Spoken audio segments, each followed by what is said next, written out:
The sun climbed with grim reluctance above the jagged peaks that watched over the red mountains of Dorne, as if the day itself did not wish to see the blood on the stones below. Eddard Stark's breath coiled like smoke in the chill of dawn while he knelt beside the fallen Sir Arthur Dayne. Varying hues of crimson had dried on the legendary sword Dawn, strange against the pale blade that had sung so many songs in his youth.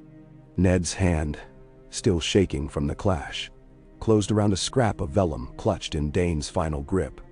He had thought the parchment little more than a soldier's keepsake at first, another lost letter to a sister or lover. But the wax was silver, pressed with the three-headed dragon of Targaryen. Even the white sun had seemed to dim when Ned broke the seal. Beneath the smear of Dayne's blood lay the elegant script of Rhaegar Targaryen. "To our realm's lords in council," it began, "and to my beloved wife Lyanna of Winterfell, I set forth my will. Should the gods carry me from this life ere peace is won, let it be known that I name our unborn son legitimate. Aegon of House Targaryen, true heir of Dragonstone, and of the Seven Kingdoms. Let every man who would hold honor kneel, for in him the blood of the dragon and the wolf is made one, and the realm shall know peace." The words blurred as Ned's eyes stung hot with grief and dread.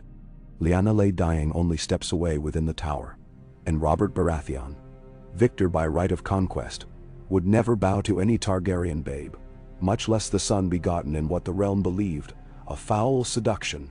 Yet the lines were clear. Rhaegar's will was signed, witnessed. Two names leapt at him: Lord John Connington and Lord Harlan Tyrell. A loyalist and a rebel's father both, guards against claims of forgery. Ned folded the letter into his cloak, heart hammering at the cliff's edge of treason. When dawn's light finally touched Lyanna's bed, it gilded her fever-paled brow. She looked toward him with eyes already half a world away. "Promise me," she whispered, though her voice was scarcely the rustle of dying roses. In that hour, the parchment weighed more than Valyrian steel. The war ended swiftly after the Trident, but Robert's triumph was built on brittle stone. The sack of King's Landing had left Tywin's lions drenched in innocent blood. The small folk whispered of the fall of children from towers and babes dashed against walls.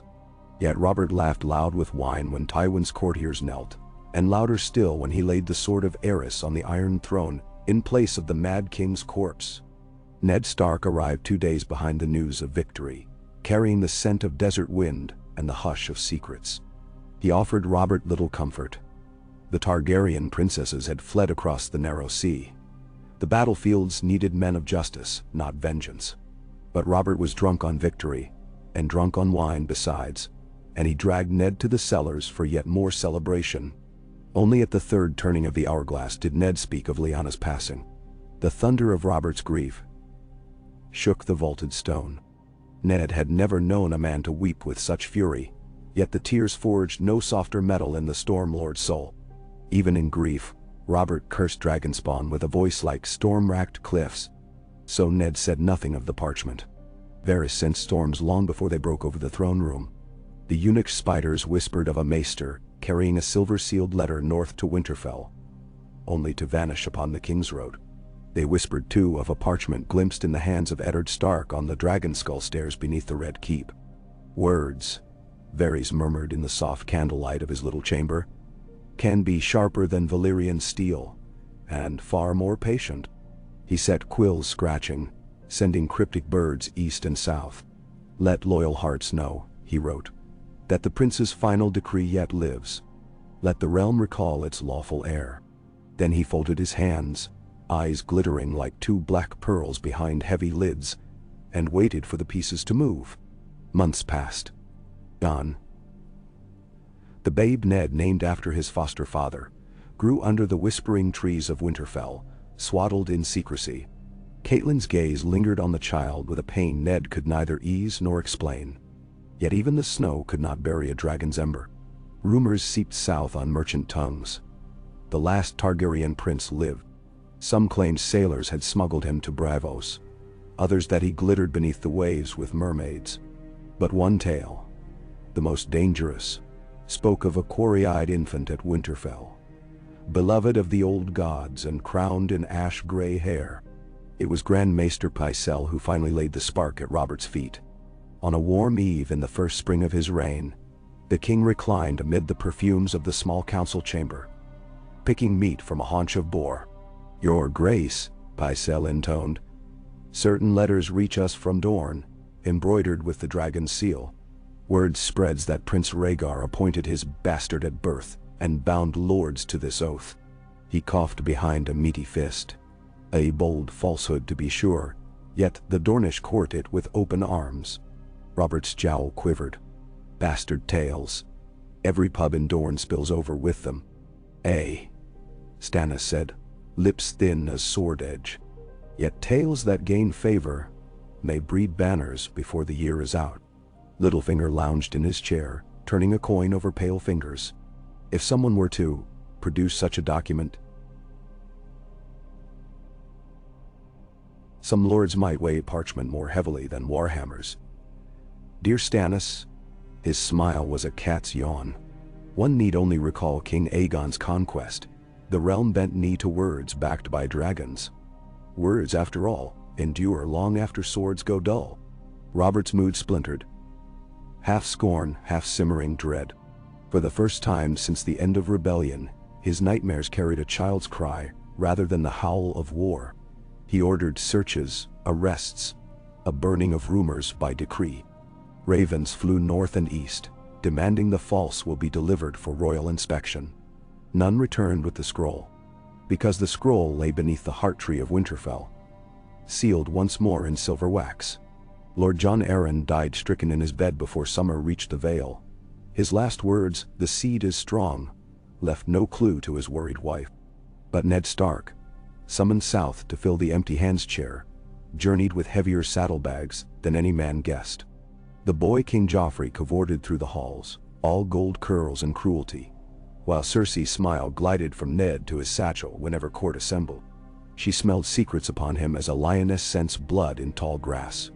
The queen set Ser Jaime to shadow the new hand, the Kingslayer's armor whispering mockingly behind Ned in every corridor. Still Ned held the secret close. He had seen Robert's wrath, a pyre that left nothing unburnt, including Robert himself. But now word reached him from the north. Maesters whispering of riders in unknown cloaks skirting the neck, of watchtowers alight at dusk. Mors Umber wrote of Dreadfort men buying sellsword favors in White Harbor. Secrets, Ned realized, were bleeding north. He fled to the crypts beneath the Red Keep, away from spies and queens, and unfurled Rhaegar's will once more by torchlight. The parchment had grown brittle. The ink, though still dark, now carried a faint scent of smoke and roses, as if Lyanna herself breathed upon it. He stared at Rhaegar's words. "In him the blood of dragon and wolf is made one." Outside, the Iron Throne scraped as Robert stomped across the hall to hold court. Ned pictured the man he had once called brother kneeling before the babe he scorned. No, Ned thought, the realm would drown in that kneel. And yet, the babe was a prince, by lawful claim. Thus did duty and honor draw swords in his heart. Septa Mordane once taught Sansa Stark that courtiers were dancers, and the court itself a floor of polished ice. One misstep, and the fall could kill a kingdom. Ned discovered how slick that floor could be when Pycelle summoned him to a secluded solar, claiming illness. Instead, Ned found Varys amidst casks of sweet arbor gold. The eunuch bowed, silk robes whispering, "Lord Stark, I come not with riddles but with rescue." "There are whispers you carry a parchment. A certain testament of the late Prince of Dragonstone." His eyes glimmered in torchlight. "I should like to see its truth before the spiders of lesser wit devour us all." "I keep no such thing," Ned lied, hand at his belt where a stag-headed dagger waited. Varys sighed, a mourner's breath. "You are a man of honor, my lord. I would rather not prove you dishonorable. But know this, Lord Tywin's riders near Harrenhal. Cersei's gold flows to sellswords in the Reach. Even humble Storm's End hears rumors that the king's bastards multiply like weeds. If Rhaegar named his heir, he meant the realm to balance on that truth. Show me and we may yet guide it to peace." Ned's jaw clenched. "Peace? You would set King Robert against a suckling babe. I would set the realm against war." Varys spread delicate hands. and I would place the babe in the arms of those who love him. The wolf and the dragon, together. Is that not what Lyanna begged of you? None? The crypt seemed colder in memory. Her voice, promise me, Ned. He drew the folded parchment.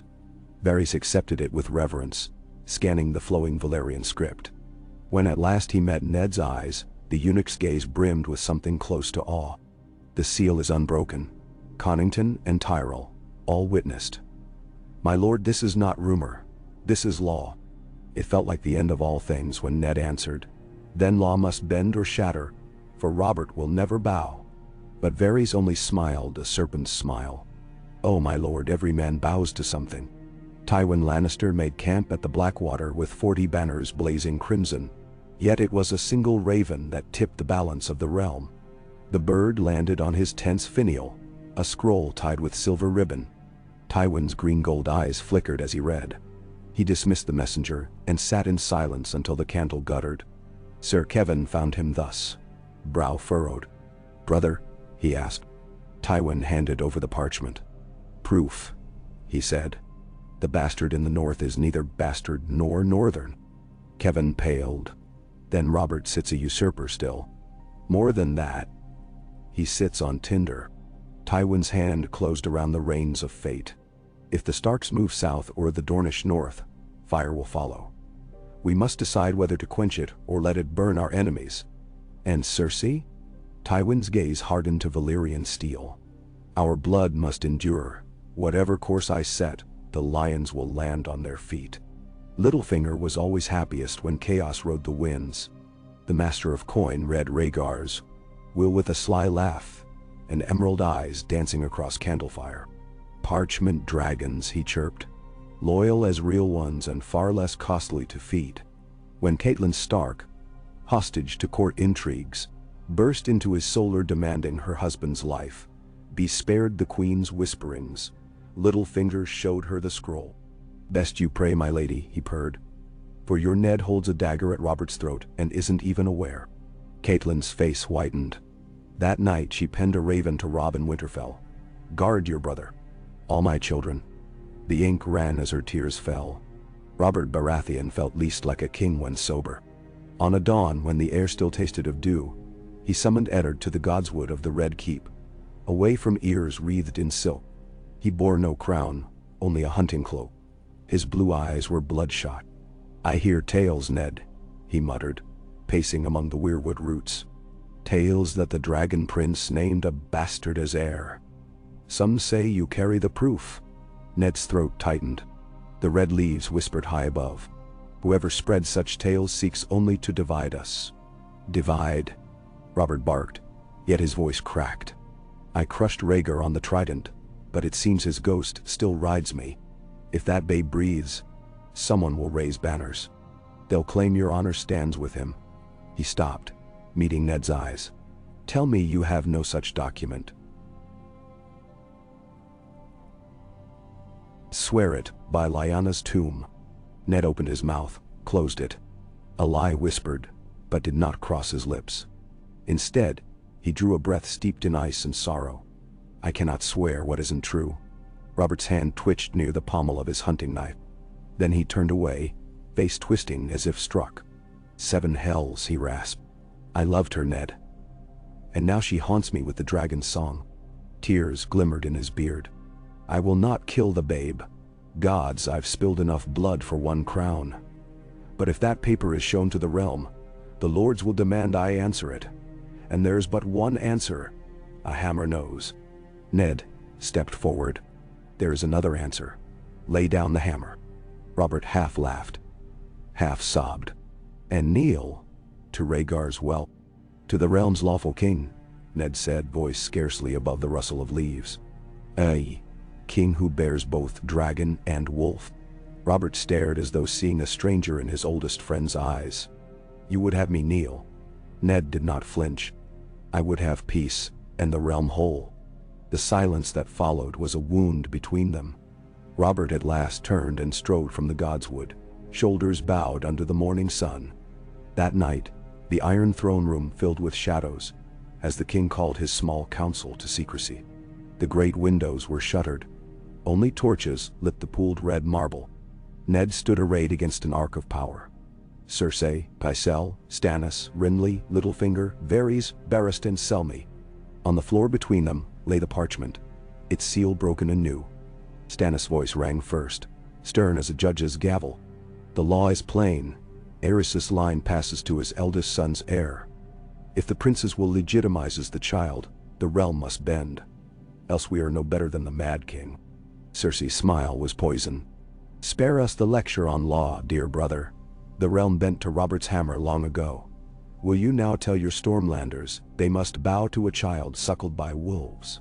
Renly shifted with restless grace. The lords followed Robert because of love and good sense.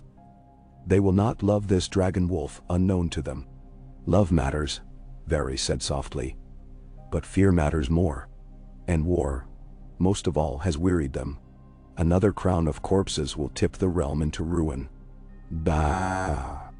Littlefinger clicked his tongue. Ruin for some is opportunity for others. One could buy half the reach with dragon dreams these days. Day and night seemed to swirl in Robert's eyes. Finally he rose, voice hollow. If the realm wants this babe as king, let them come. I'll not slink from my throne like a whipped dog. Ned's hand tightened on the arm of his chair. Would you kill another child to keep that throne? Robert flinched as though the question drew blood. Memories of Aelius' children shattered behind his gaze. Silence pressed like stone on their lungs. Only the torches crackled. Then Barristan Selmy knelt. The old knight, white cloak bright in gloom, bowed his silvered head.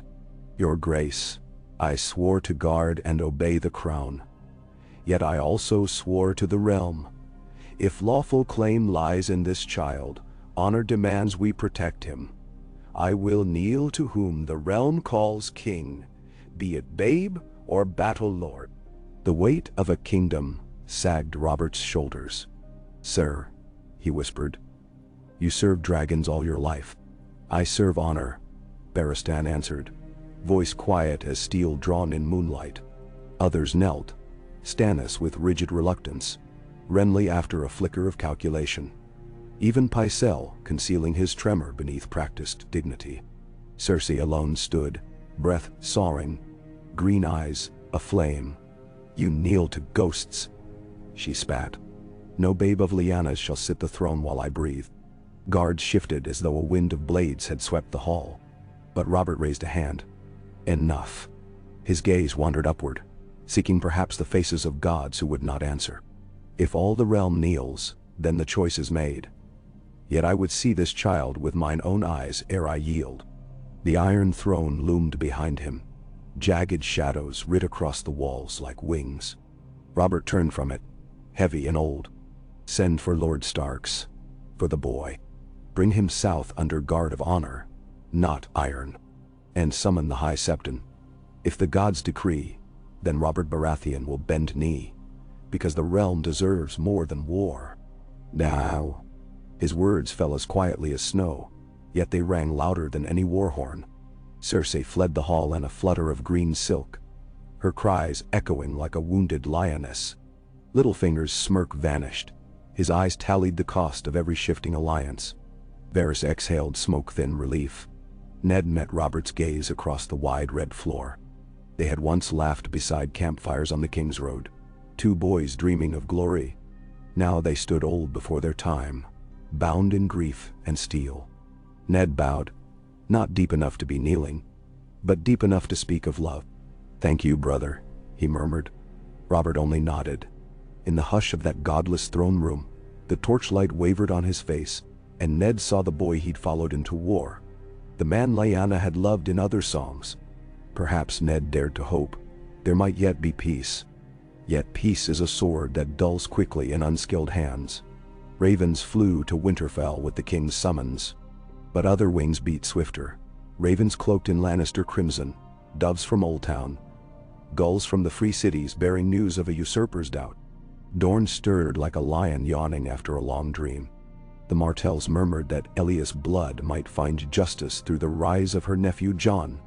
And across the narrow sea, in the shadowed halls of Illyrio Mopatis, a girl with silver hair and violet eyes listened as her brother Viserys raged at news of a prophecy undone. "They kneel to wolves now," he spat. "But they will kneel to me soon enough." Illyrio's laughter rolled like distant drums. "Or perhaps, my prince, we shall let them kneel to the first Targaryen they see. One guarded by a Stark's honor and a usurper's remorse. Opportunity, after all, wears many crowns." Viserys' rage dimmed to confusion. And somewhere beyond the edges of every map, dragons long thought dead stirred in their stone shells, as if sensing the realm's heartbeat quicken. Winterfell's godswood smelled of damp moss and snow as Robb Stark read the royal summons. "They would take Jon south," he said, voice tight. "A crown may sit him, but it will weigh him into an early grave." Maester Luwin peered over the parchment. "If the crown calls, we cannot refuse. Yet escorting him with half Winterfell's strength might send the wrong signal." The direwolf gray wind paced, hackles rising to a storm that had not yet broken. Catelyn laid a hand on Robb's shoulder, her gaze softening toward Jon's cradle. "He is innocent of this," she whispered. "But so were many who died in Robert's war." She turned to Ned, who stood beneath the heart tree's pale face, the parchment sealed once more in his palm. "Will you trust Robert to protect him?" Ned raised gray eyes that might have been carved from the very heart tree bark. "I trust Robert to try," he said. "And if he fails, then I will protect him with every drop of Stark blood."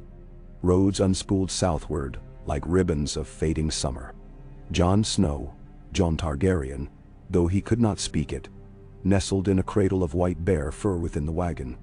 He cooed at the dancing light beneath the canvas, unaware of how many swords flanked his dreams. Ned rode beside the wagon, followed by Benjen.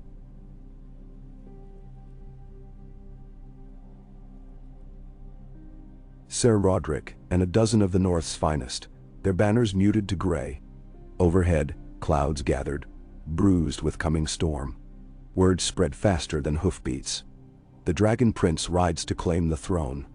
Bandits struck. Ned's men turned them aside. Twice they found bridges chopped and burned, but no culprits to name. By the time they crossed the neck, rumors roared like wildfire. Jon was the bastard of Winterfell. Jon was a shape-shifting direwolf cub. Jon was a girl. Jon was twins. At Moat Cailin they met southern knights wearing roses. Sir Garland Tyrell bowed low to the babe. "My father witnessed the prince's will," he declared. "House Tyrell stands ready to escort his grace to King's Landing." Roderick Castle bristled at that his grace. But Ned nodded. Tyrell's swords were better pointed forward than behind. Still, Ned felt the sting of foreboding. Too many banners clustered now. Flowers, sunbursts, mailed fists. Every lord and hedge knight wanted a seat beside Destiny's cradle. And in the bitter hours past midnight, Ned would stare at the parchment in his hands and wonder whether peace built on paper could hold against men's hearts. King's Landing woke to thunder the morning. The royal procession reached its gates. Bells tolled like brazen tongues as small folk swarmed the streets. Some cheered for the return of a wolf lord they remembered from war glory. Others chanted for the Silver Prince unbowed. Some spat at both, blaming northern snows and dragonfire for empty larders. Gold cloaks beat back the surge, but the crowd pressed close to glimpse the infant in white furs. When the procession passed beneath the shadow of the dragon pit, old women crossed themselves, whispering of dragons who once nested there. Perhaps they felt in their bones the turning of an age. Robert waited in the courtyard of the Red Keep, a crimson cloak slung heavy over his shoulders. Behind him stood Barristan Selmy, Stannis, Renly, and the High Septon arrayed like carved saints. To one side, Tywin Lannister's eyes glinted beneath a helmed brow. Beside him, Cersei's nails dug crescent moons into her palms. The crowd parted as Ned strode forward, babe in arms. For a heartbeat, the city held its breath. Robert's face, lined ruddy, proud, erupted into warring emotions. Grief for Lyanna, hatred for Rhaegar, wonder at the little bundle. Fear perhaps of what would come next. Ned sank to one knee, not in fealty, but as a father lowering his child on level with an old friend. "Your Grace," he said, "I present Jon, son of Rhaegar Targaryen and Lyanna Stark, named by a lawful will as king. His voice quavered. He is of your blood as well, through the stormlands of old. And he is innocent. Robert's breath shuddered. He reached out, calloused fingers trembling, and touched the babe's cheek. Jon gurgled at him with trusting blue-gray eyes. In those eyes, Robert saw Lyanna, and something dragon-bright, and something wolf-quiet. Tears welled. The High Septon stepped forward, voice carrying. Before gods and men let it be judged. Is this babe lawful heir? He produced the parchment, now sealed with both the wolf and the dragon, and unfurled it. Witnessed and true. Silence fell thicker than snow. Robert Baratheon, breaker of kings, lord of storms, drew his warhammer from his belt and laid it upon the ground. The clang echoed through the courtyard. Slowly, as if the weight of his own bones defied him, he bent a knee. His cloak pooled like spilled wine.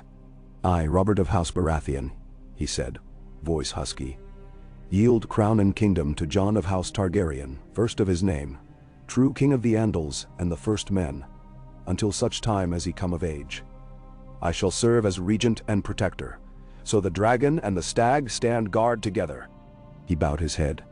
May the gods forgive what's past and guide what's to come. Gasps rippled. Tywin's mouth became a thin white slash. Cersei's shriek cut through the sky like a raptor's cry. But knights followed their king's lead. Lords bent steel-proud spines. One by one the banners lowered. The realm knelt. And above, from a window high in the Red Keep, Varys watched with a smile soft as woven silk. Now, he whispered, the game begins anew. Night fell on King's Landing with an uneasy hush, but in the cradle placed beside the Iron Throne, Jon breathed slow and untroubled. A flicker of torchlight danced across his silver-touched hair. Somewhere beyond the city, a lone wolf howled at the star-scattered sky. Afar across the sea, a pair of dragon eggs cracked beneath a maiden's hands. The realm dared a breath, balanced on the blade of peace. Yet peace is ever a brief candle in Westeros, and winds had already shifted. For in the dark oubliettes under the Red Keep, a sellsword sworn to the lions filed at his shackles. In the Golden Company's camp beyond the narrow sea, captains raised cups, plotting new contracts. And in a tower room above court, Cersei Lannister kissed her children goodnight, eyes alight with a flame that would not be quenched by any crown forged of parchment. Tomorrow, councils would meet, banners would muster, and whispers would weave their webs anew. But tonight, just tonight, the baby king slept, while a usurper-turned regent watched over him with eyes full of ghosts and a heart newly heavy with the burden of mercy. The dragon and the stag stood guard together, and the wolf kept silent counsel in the shadows. Ha! A hush settled over the Red Keep long after the courtyard lights had guttered out. Robert Baratheon lingered in the antechamber outside the royal nursery, unmoving beneath the flicker of a single cresset. Though the wet tang of night clung to his cloak, sweat shone at his temples. He stared through the half-open door, to where the infant king slumbered in a cradle of pale weirwood and gilt bronze. An heirloom since Maegor's reign, hastily dredged from dust-choked vaults. The child's tiny fist flexed against silk blankets, each breath a fragile puff. Robert's knuckles whitened on the doorframe. He had strangled men in tourneys with gentler holds. At length he turned away, strides echoing like distant hammer blows as he sought out empty corridors and darker wine. Ned arrived a watch later. He dismissed the gold cloaks stationed on either side of the threshold, bade them guard the stair instead, and stepped into the candlelit hush. Jon slept still, milk-scented lips parted, a downy whisper of silver-dark hair hallowing the brow. Ned knelt. His fingers brushed the swaddled chest, confirming the steady rise and fall he had already counted twice. Peace, for another moment at least. He rested his palm above the tiny heart, and in that quiet heard the direwolves of home baying across snowfields too far away for mortal ears. He rose only when the candle guttered out, drawing the nursery door shut in perfect silence. Below, the small council chamber blazed with torchlight and quarrel. Stannis, gaunt cheeks shadowed like hollows carved from granite, slammed a parchment onto the table. Robert's decree naming himself Lord Regent, Ned Protector of the King's person, and a council of 5 to govern until Jon's majority. Renly lounged nearby, teasing a curl of green thread from his sleeve, eyes bright with mischief. Pycelle dozed. Varys reclined in sables soft as midnight feathers. Littlefinger spun a quill between deft fingers, counting. Always counting. Stannis' voice struck sparks against stone. We require precedents. Oaths must be renewed. The lords who kneel today must set seal and signature before the High Septon, else their fealty is wind. Renly smiled. Storm's End will sign in good time. Storm's End will sign now. Stannis answered, glare slicing. Ace will Highgarden, Sunspear, River Run. The Eyrie? Littlefinger asked, as if plucking a tune on harp strings. Sweet Robin clings to his mother's skirts. The Lady Lysa is cautious. Signatures may take moons. And moons we do not have. Stannis jabbed a finger at the map. Balon Greyjoy has withdrawn his longships west of Harlaw. 6 ravens confirm. And riders speak of cell sails in Volantis, where Lannister gold flows like floodwater. Varys nodded, fingertips steepled. When a throne trembles, even distant vultures grow bold. Ned entered to find tension coiled thicker than the winding snakes carved around the pillars. Stannis rounded on him at once. Winterfell holds near 1/3 of the North's strength. We require fresh levies in the Trident. Lord Stark, can 90 days' travel be shortened? Supplies convoyed by sea. Man? Ned eased into the empty chair to Robert's right. A levy marches on more than oats and steel. I will not strip the North for fears unproven. They will be proven when the Ironborn raid Deepwood Motte. Stannis' tone could have cut vellum. Pycelle wheezed awake. Perhaps a royal fleet patrol. A fleet anchored at Dragonstone could sail by first thaw. Stannis said. Renly's laughter rang. Brother, you would rouse every ghost of the old war. Dragonstone still whispers of Queen Rhaella's wail the night she fled. Better to leave phantoms to their rocks. Then done so. Ned opened his mouth. But Varys spoke first, silken. A gentler remedy. Prince Doran of Dorne dispatches his eldest, Princess Arianne, within the fortnight. Her escort of spears numbers 200, small enough for courtesy, large enough to remind the realm how fierce the Southron sun may burn, should shadows darken the king's cradle. Stannis' scowl grudgingly thawed. The Martells crave vengeance. Or justice, Varys countered. Justice, my lord, can wear many masks. Littlefinger at last laid his quill flat. Permitting a Dornish princess within the Red Keep may soothe one wound. His smile curved shark bright, yet cut another. Some lions prowl with teeth unsheathed. Speaking of lions, Stannis said, turning to Ned. Your royal letters name no new hand of the king. Robert's absence hung like an empty scabbard. Ned gazed at the wine-stained chair. The king grieves. He will appoint when fit. Meanwhile the realm steers rudderless. Stannis' fist thudded. You served as Robert's conscience once. Serve again. Pycelle's parchment-thin lids drooped. In times past the regent assumed the hand's seal until appointment. All the more reason we settle this now, Renly said. Littlefinger's gray-green eyes flicked to Ned. And if Lord Stark took the chain once more? Familiar hands, sturdy northern grip. He twirled the quill. Though I confess the crown's purse frowns at wars so soon after coronations. Ned met one pair of eyes after another. He felt the chill of Winterfell stones beneath his boots, though the floor here was warm marble. I will advise, he said, but I will not wear chains while my king still teethes. Robert must choose, when grief permits. And thou. Stannis exhaled through his nose, displeased. Renly bounced to his feet, arms wide. Then let us adjourn. My peach tarts await and dawn comes fast. He winked at Littlefinger, who answered with a mock bow. They filed out. Shadows unspooling behind like torn banners. Only Varys lingered with Ned. The eunuch's voice drifted, low as dust. We walk a blade's width, my lord. One gust and all tumble. Ned straightened. Then we plant our feet. Pray the ground holds. Varys' smile vanished into the folds of his hood as he slipped away. Cersei watched from an arched window high in Rhaegar's holdfast, knuckles bone white on the sill. Below, lanterns flared to life in the Tower of the Hand as Stannis retired. Torches bobbed along the serpentine path that led Ned toward the barracks. Her lip curled. Wolves and stags collared lions, and Robert called it mercy. She pressed a hand to her belly, feeling the faint throb of her own pulse. Mercy was for fools. Sir Jaime leaned against the stone behind her, arms folded. Moonlight kissed his gilt hair, rendered him a figure carved of pale fire. "You could end the babe's reign in an instant," he said, voice hushed. A slip upon the winding stair, a babe too fragile for southern heat. He shrugged. Many babes fail. Cersei's nails scraped stone. Robert would suspect, and Ned Stark would howl for blood. No. The babe must live, until the realm knows fear. She turned, green eyes keen. "I want the paper, Jaime. The will. Burn it and every copy. Without proof there is no king, only a bastard sheltered by wolves. The game resets." Jaime's smile had the sharp edge of summer lightning.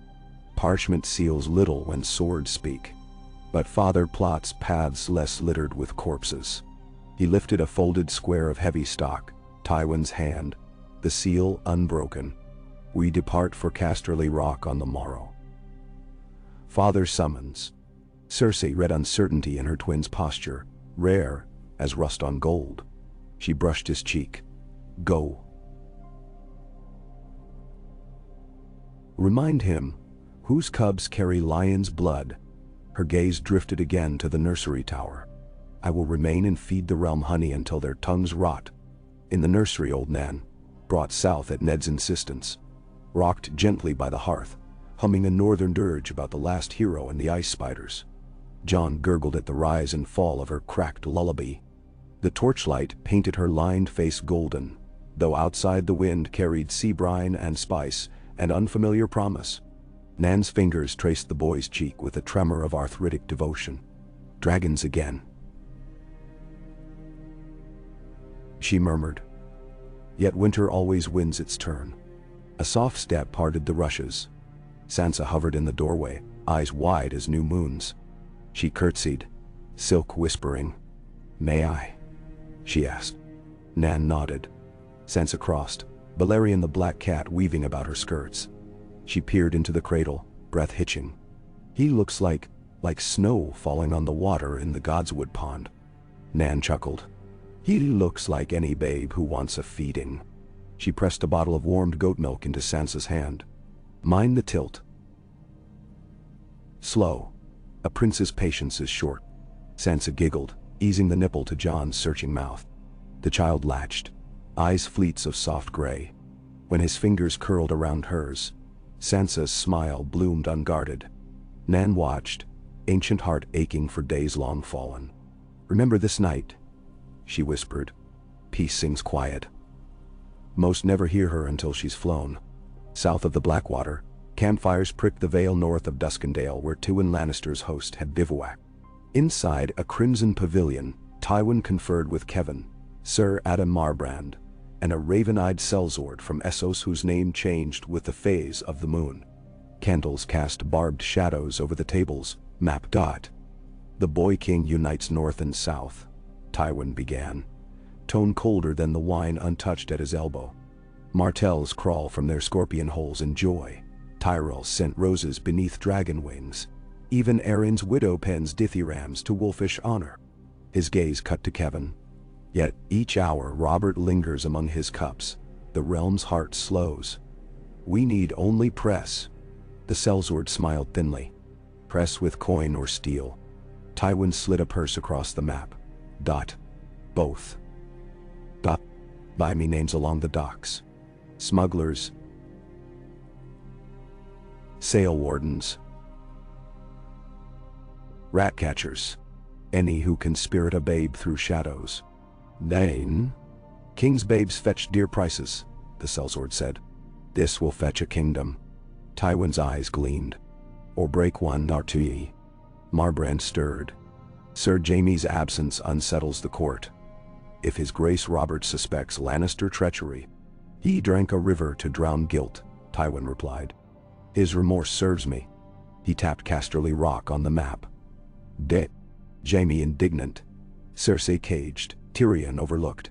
Each piece where I wish. When the boy vanishes, wolves howl, stags rage, roses wilt.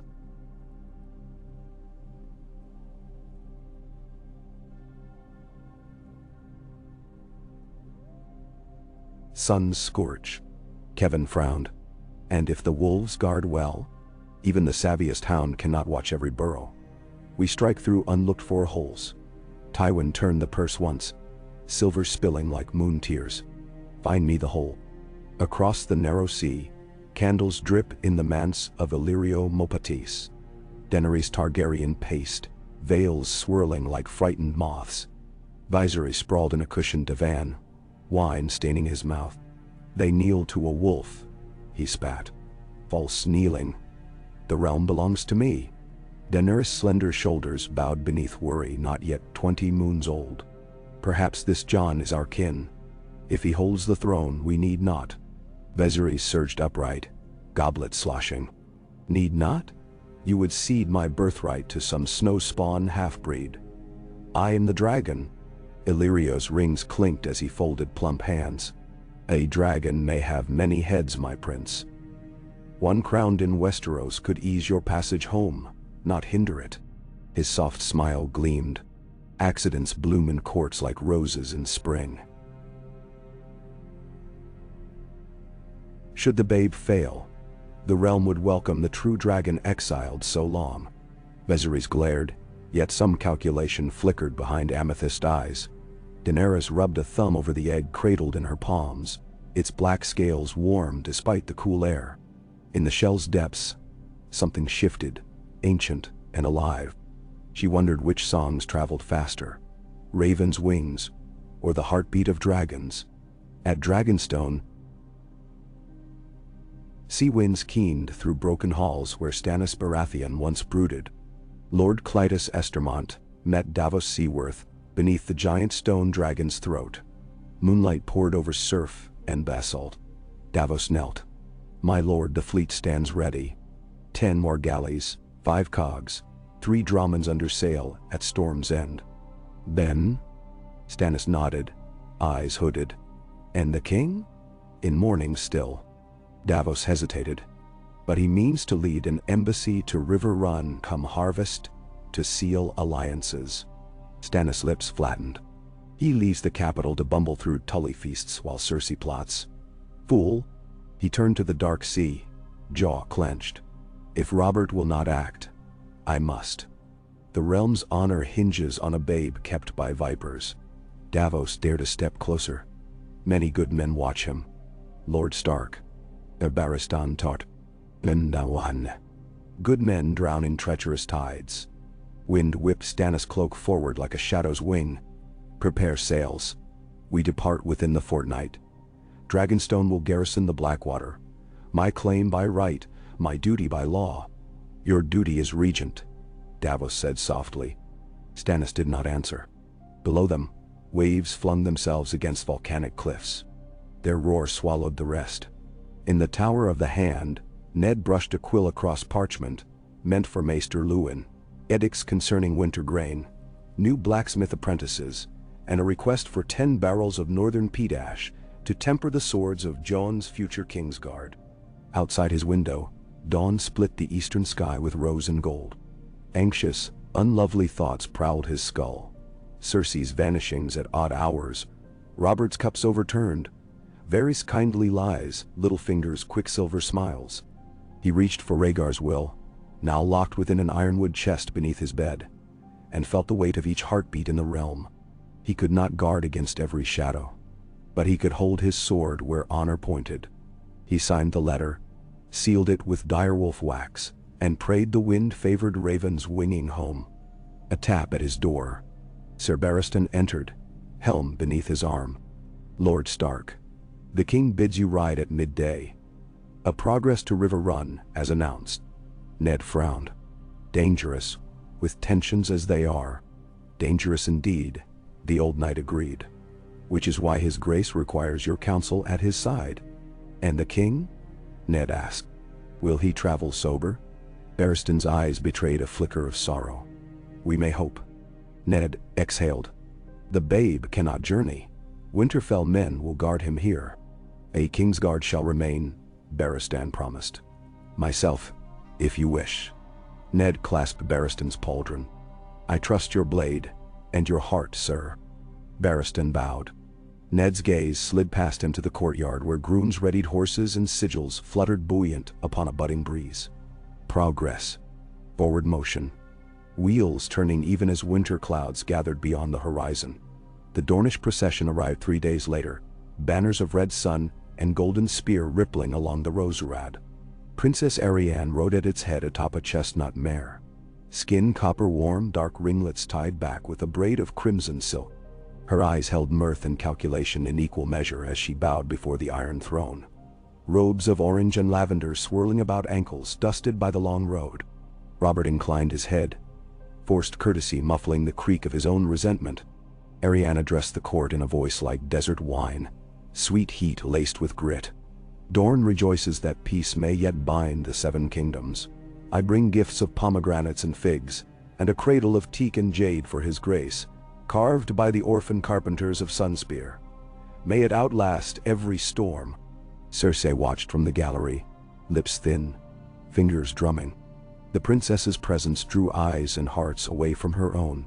Another queen in all but name. That night, in a hidden chamber near the rookery, Cersei met with Qyburn, the disgraced former maester she'd rescued from dungeons long before. The candle's flame trembled as if fearing his hollow stare. The Dornish girl sleeps in the maiden vault, Cersei said. See that a sickness sweeps those halls. Nothing fatal, her smile glinted, merely unsightly. Red blisters perhaps, or a swelling of the tongue. Court rumor may finish what pox begins. Qyburn bowed, eyes shining. Certain potions corrupt the humor so, once breathed, never traced. Do it, she hissed.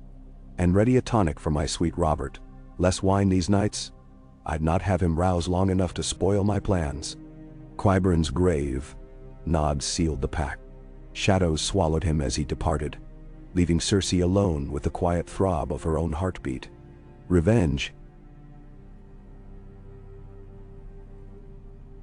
required patience sharper than ivory and steel. In the dungeons beneath the Red Keep, Tywin's sellsword, the one whose name changed by lunar whim, found his shackles mysteriously unlocked. A jailer lay unconscious beside the barred door, keys dangling from limp fingers. The sellsword crept past sleeping hounds and low-burning braziers, careful to pace each breath. At a corner he froze. Torchlight painted twin silhouettes upon the wall. 2 cloaked figures trading whispers. One figure handed the other a leather satchel. Gold glinted. The taller shape nodded toward the stair leading to Maegor's holdfast nursery. The sellsword grinned in dark comprehension. He slipped behind them, blade drawn from a guard's sheath he'd plucked en route. Quiet as sigh, he neared, then hamstrung the shorter one with a slash. The taller whirled, daggers crossed to parry, but the sellsword danced aside, steel flickering. 2 strokes later, the taller man bled out across flagstones. The sellsword pilfered the satchel, heavy with coin and a folded scrap of parchment. Torchlight revealed dwarfish script in precise Valyrian curves, directions, timed, roots. He whistled softly. The wolves indeed guarded poorly. He melted into the winding catacombs, pockets heavy, mind already tallying new possibilities. The Boy King's cradle beckoned like a vault unlocked.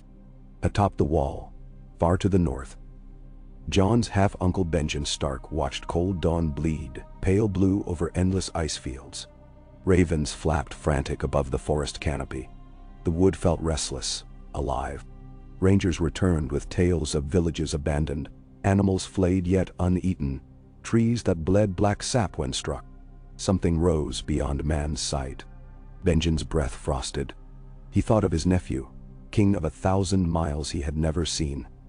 Babe in a cradle while ancient terrors stirred beyond mortal kingdoms. The wall remembered kings older than dragons. Benjen pressed a palm to frozen stone. "Guard him," he whispered to the cold. "And I will guard this."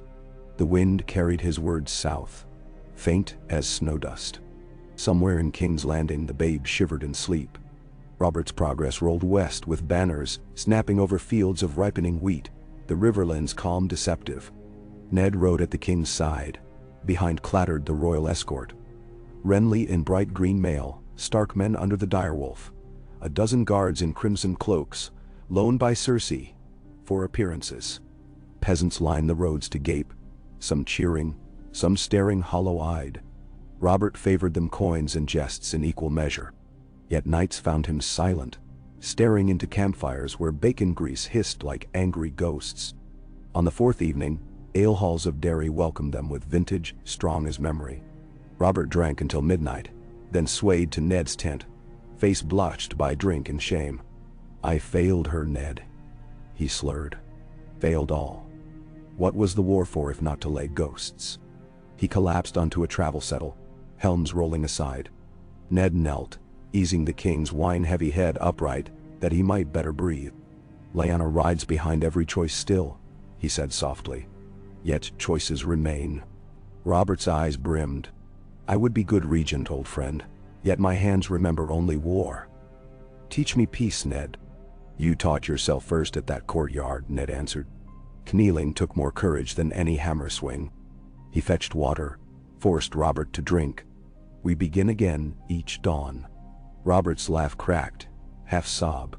"Dawn comes too slow." He gripped Ned's forearm. "Watch the boy. Promise." "With my life," Ned swore. Robert slept then, heavy and loud, but Ned stayed wakeful, gazing through the tent flap at stars like chips of frozen fire. Each gleam felt like an eye, some kind or cruel. He could not know which. He whispered silent prayers to old gods and new, to Lyanna's restless shade, to any who would heed a father's plea. Thread by thread, dawn arrived. Back in King's Landing, Varys met Littlefinger atop a parapet where gulls circled the charred ribs of the old dragon pit. The spider wore plain brown robes, the coin counter a cloak the hue of modest pewter. The city sprawled beneath, chaos disguised as order.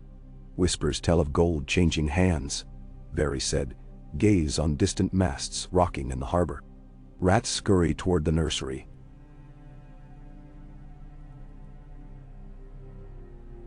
Some names, curiously, do not appear on my lists. Perhaps they appear on ledgers instead. Littlefinger smiled thin. "One man's rat is another man's cat. A cat can fetch tidy sums, Dario, and shred priceless tapestries. Tapestries weave anew." Varys sighed. "Chaos is not a ladder, Lord Baelish. It is a pit. We all fall eventually. Some of us grow wings," Littlefinger murmured. "Dragons had wings," the eunuch replied. "Where are they now?" A gull screeched, diving for a fish between waves merciless with sun glare. Littlefinger's smile never reached his eyes. Perhaps certain spiders dread heights. Perhaps. Varys inclined his head. But even spiders know which winds foretell storms. He drifted away along the parapet, leaving Littlefinger alone with the gull's derision. Princess Arianne dined with Cersei 3 nights after her arrival.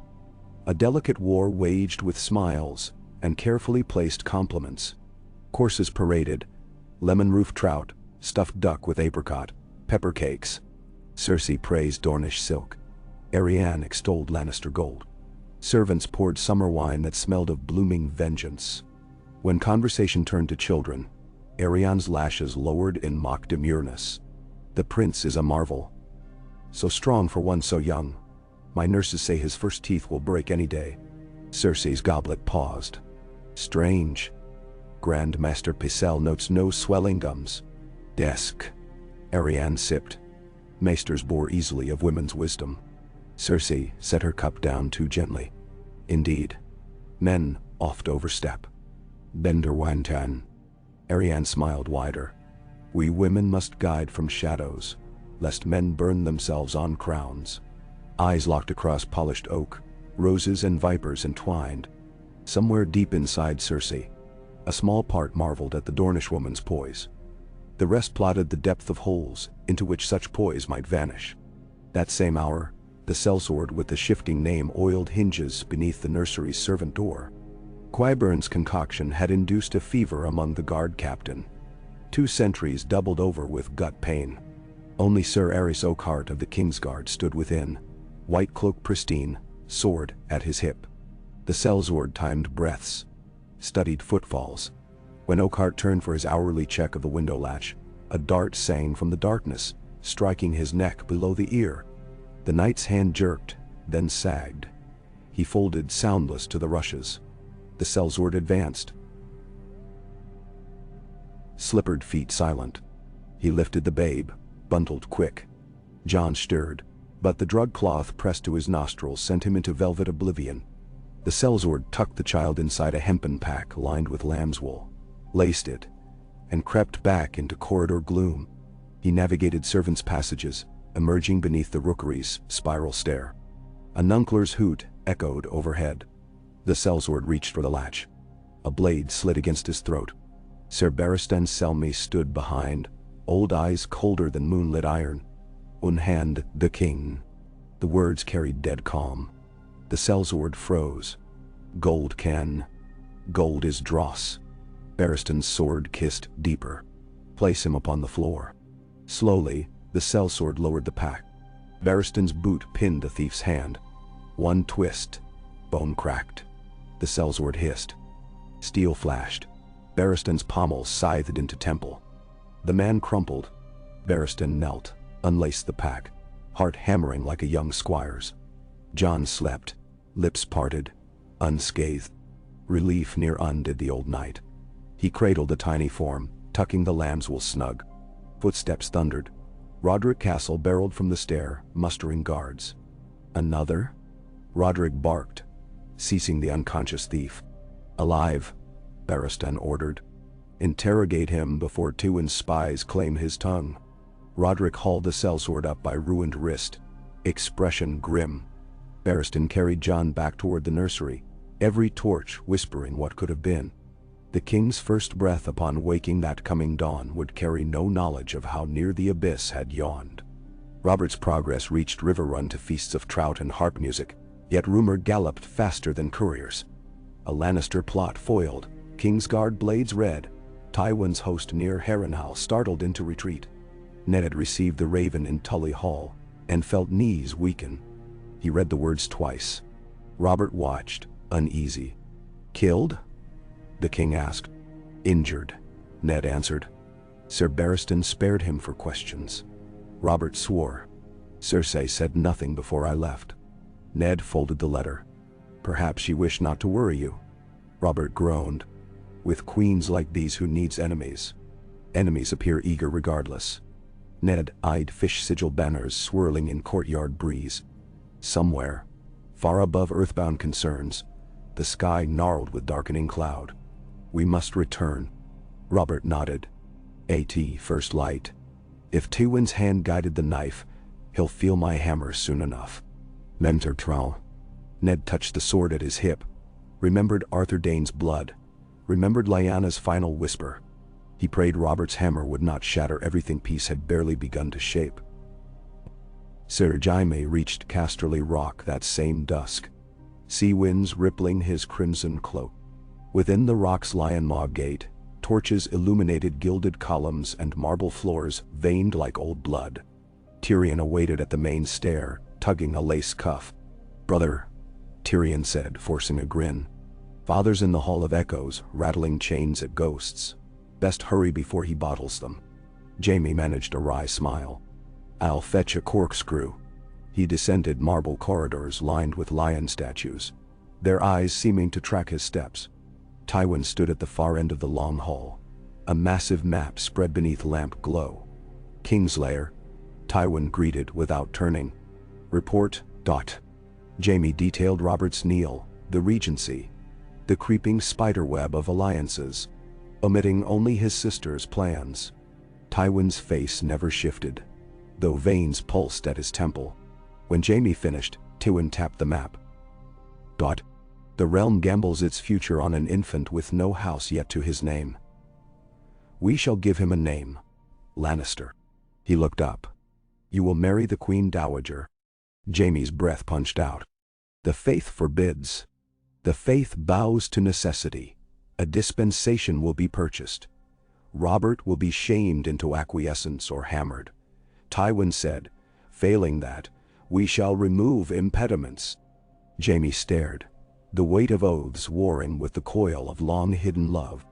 And if Robert refuses, then a stag dies. Tywin folded the map. Tell, and a lion roars. Jaime's thoughts churned like storm seas, but his voice remained smooth. And the boy? Tywin's stare burned gold. Accidents happen. We remain patient. Across the hall, torchlight flickered as if shaken by a sudden unseen wind.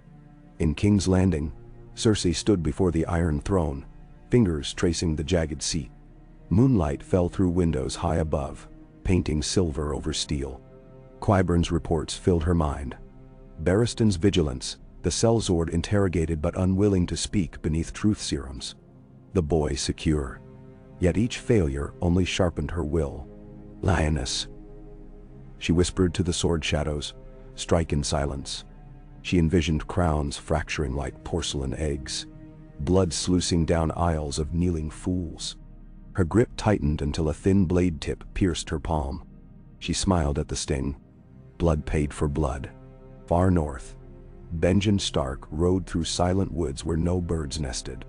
Frost glimmered on black needles.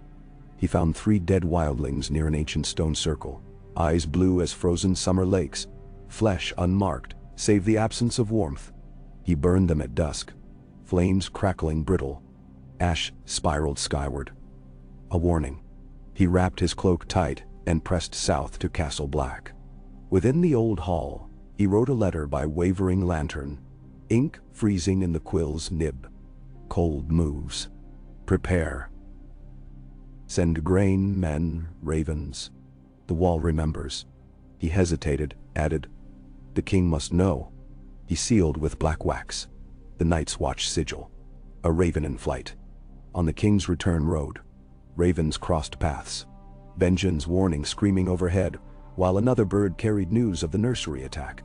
Ned read both by campfire glow. Fear twisted his gut like a drawn bowstring. 2 front wars. One of shadows in the capital, one of darkness in the far north.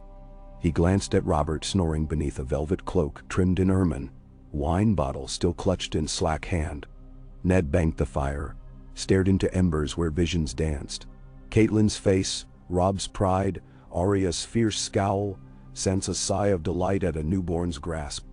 Jon. Small and fragile, a crown heavy as ice resting unasked upon his brow. Above, the sky showed no stars, clouds blank as secrets yet unsaid. He drew his sword, ice, its broad steel reflecting ember fire. He planted it upright before him, palms on the pommel, and vowed aloud though none listened but the night. No harm shall touch that child while breath remains in me. On my honor, on Lyanna's grave, on the old god's roots, I so swear. The wind stirred as if in answer, rustling dead leaves across the camp. Somewhere, a distant wolf howled. In the Red Keep's library, hidden behind shelves of crumbling ledgers, Samuel the copyist, formerly of Old Town, pored over records newly delivered from the Citadel, treatises on adoption rights, regencies, bastard legitimations. Candle stub nearly spent. He traced a passage that chilled him. Should a legitimized heir perish in his minority without issue, precedent favors the regent's succession should the realm acclaim him. Samuel's quill dripped ink across the margin. He bit his lip. Cersei had asked him only to search for arcana, but he feared what steel these words might forge. He rolled the scroll tight, intending to hide it, yet footsteps approached. He blew out the candle and slipped into shadows. Qyburn glided into the glow of a lone sconce. He lifted the scroll Samuel had abandoned, smiled thinly at the title, and vanished into the dark once more. At dawn, the king's column crested a hill from which King's Landing shone beneath sunrise like a jeweled serpent.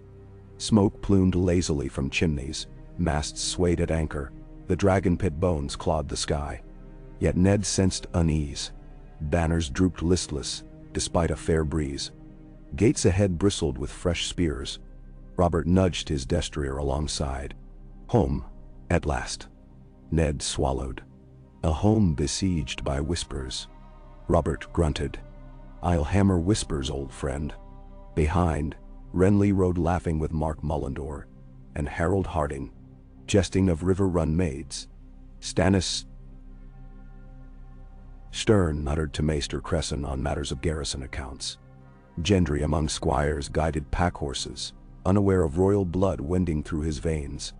Lives intersected and parted like rivulets in spring thaw, all descending toward a common sea hidden by morning haze.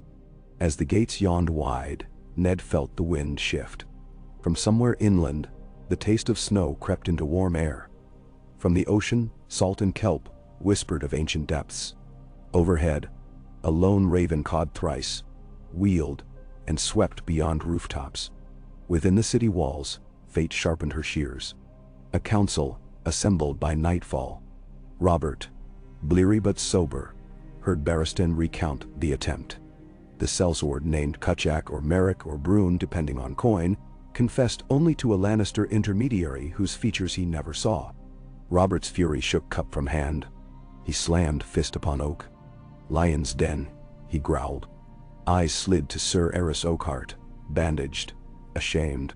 Knights failing, daggers whispering, babes nearly butchered. My city rots. He fixed Stannis with storm blue glare. Dragonstone fleet sails tomorrow. Secure Blackwater mouth. Nobody in nor out without seal. Stannis inclined his head. It will be done. Robert turned to Ned. And you, old friend, will wear the chain. No more refusal. King's hand, by my father's bones. Keep the boy alive. He grasped Ned's forearm. Grip iron. Keep me alive. Ned bowed. I accept. Littlefinger's eyes flickered, tallying new numbers. Varys' expression betrayed a flicker of relief. Pycelle dabbed sweat from brow. Robert drained his cup, slammed it down. Now where is my hammer? Servant scrambled. The king rose. I'll have every door searched, every rat caught. And God's help the one who ordered this. Ned feared what form divine help might take when guided by Robert's rage. Yet his own resolve steeled. He adjusted the heavy hands chain about his neck. Each link felt forged of duty older than empires. That same hour, beneath the city, Tyrion Lannister picked shackles from the unconscious sellsword's wrists. He had ventured from Casterly Rock, disguised in a spice caravan retinue. Word of the failed abduction arriving on raven wings quicker than his father predicted.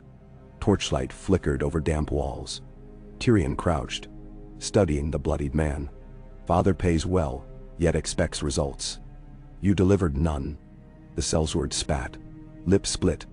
Knights faster than ghosts. Ghosts rarely carry infants, Tyrion mused. He produced a small purse. Care for another chance? Casterly Rock's vault runs deep. Deeper even than the grave that awaits if you refuse. Kutchak, or whatever name, eyed the purse, fear battling greed. Finally he nodded. Tyrion smiled. Good. We try subtler keys this time. Remember, locks open from within when hinges loosen. He pocketed the purse, eyes bright. In politics, as in gaming tables, the dwarf knew every near win demanded a grander bet. On a fog-drenched dockyard near Flea Bottom, a hooded woman unloaded crates of dried cod. Under salted cloth, dragon eggs pulsed faint warmth, stolen from vaults of mantle green jade, far to the east. She passed them to a Braavosi courier who swore they would reach Dragonstone within the month. An offering for Stannis from shadowed benefactors, who wished dragons nested on a different shoulder than the wolves. Across the wharf, Melisandre of Ashai watched through smoky veil, red eyes gleaming. Flames of a tin lantern writhed in her palm, shapes dancing. She whispered a prayer to Rhaegar and smiled. The babe king's chamber grew lush. Dornish cradle of teak. Reach-made quilts of golden ivy weave. A Stormlands carved stag rattle, And now, a northern mobile, deer wolves and snowflakes cut of weirwood.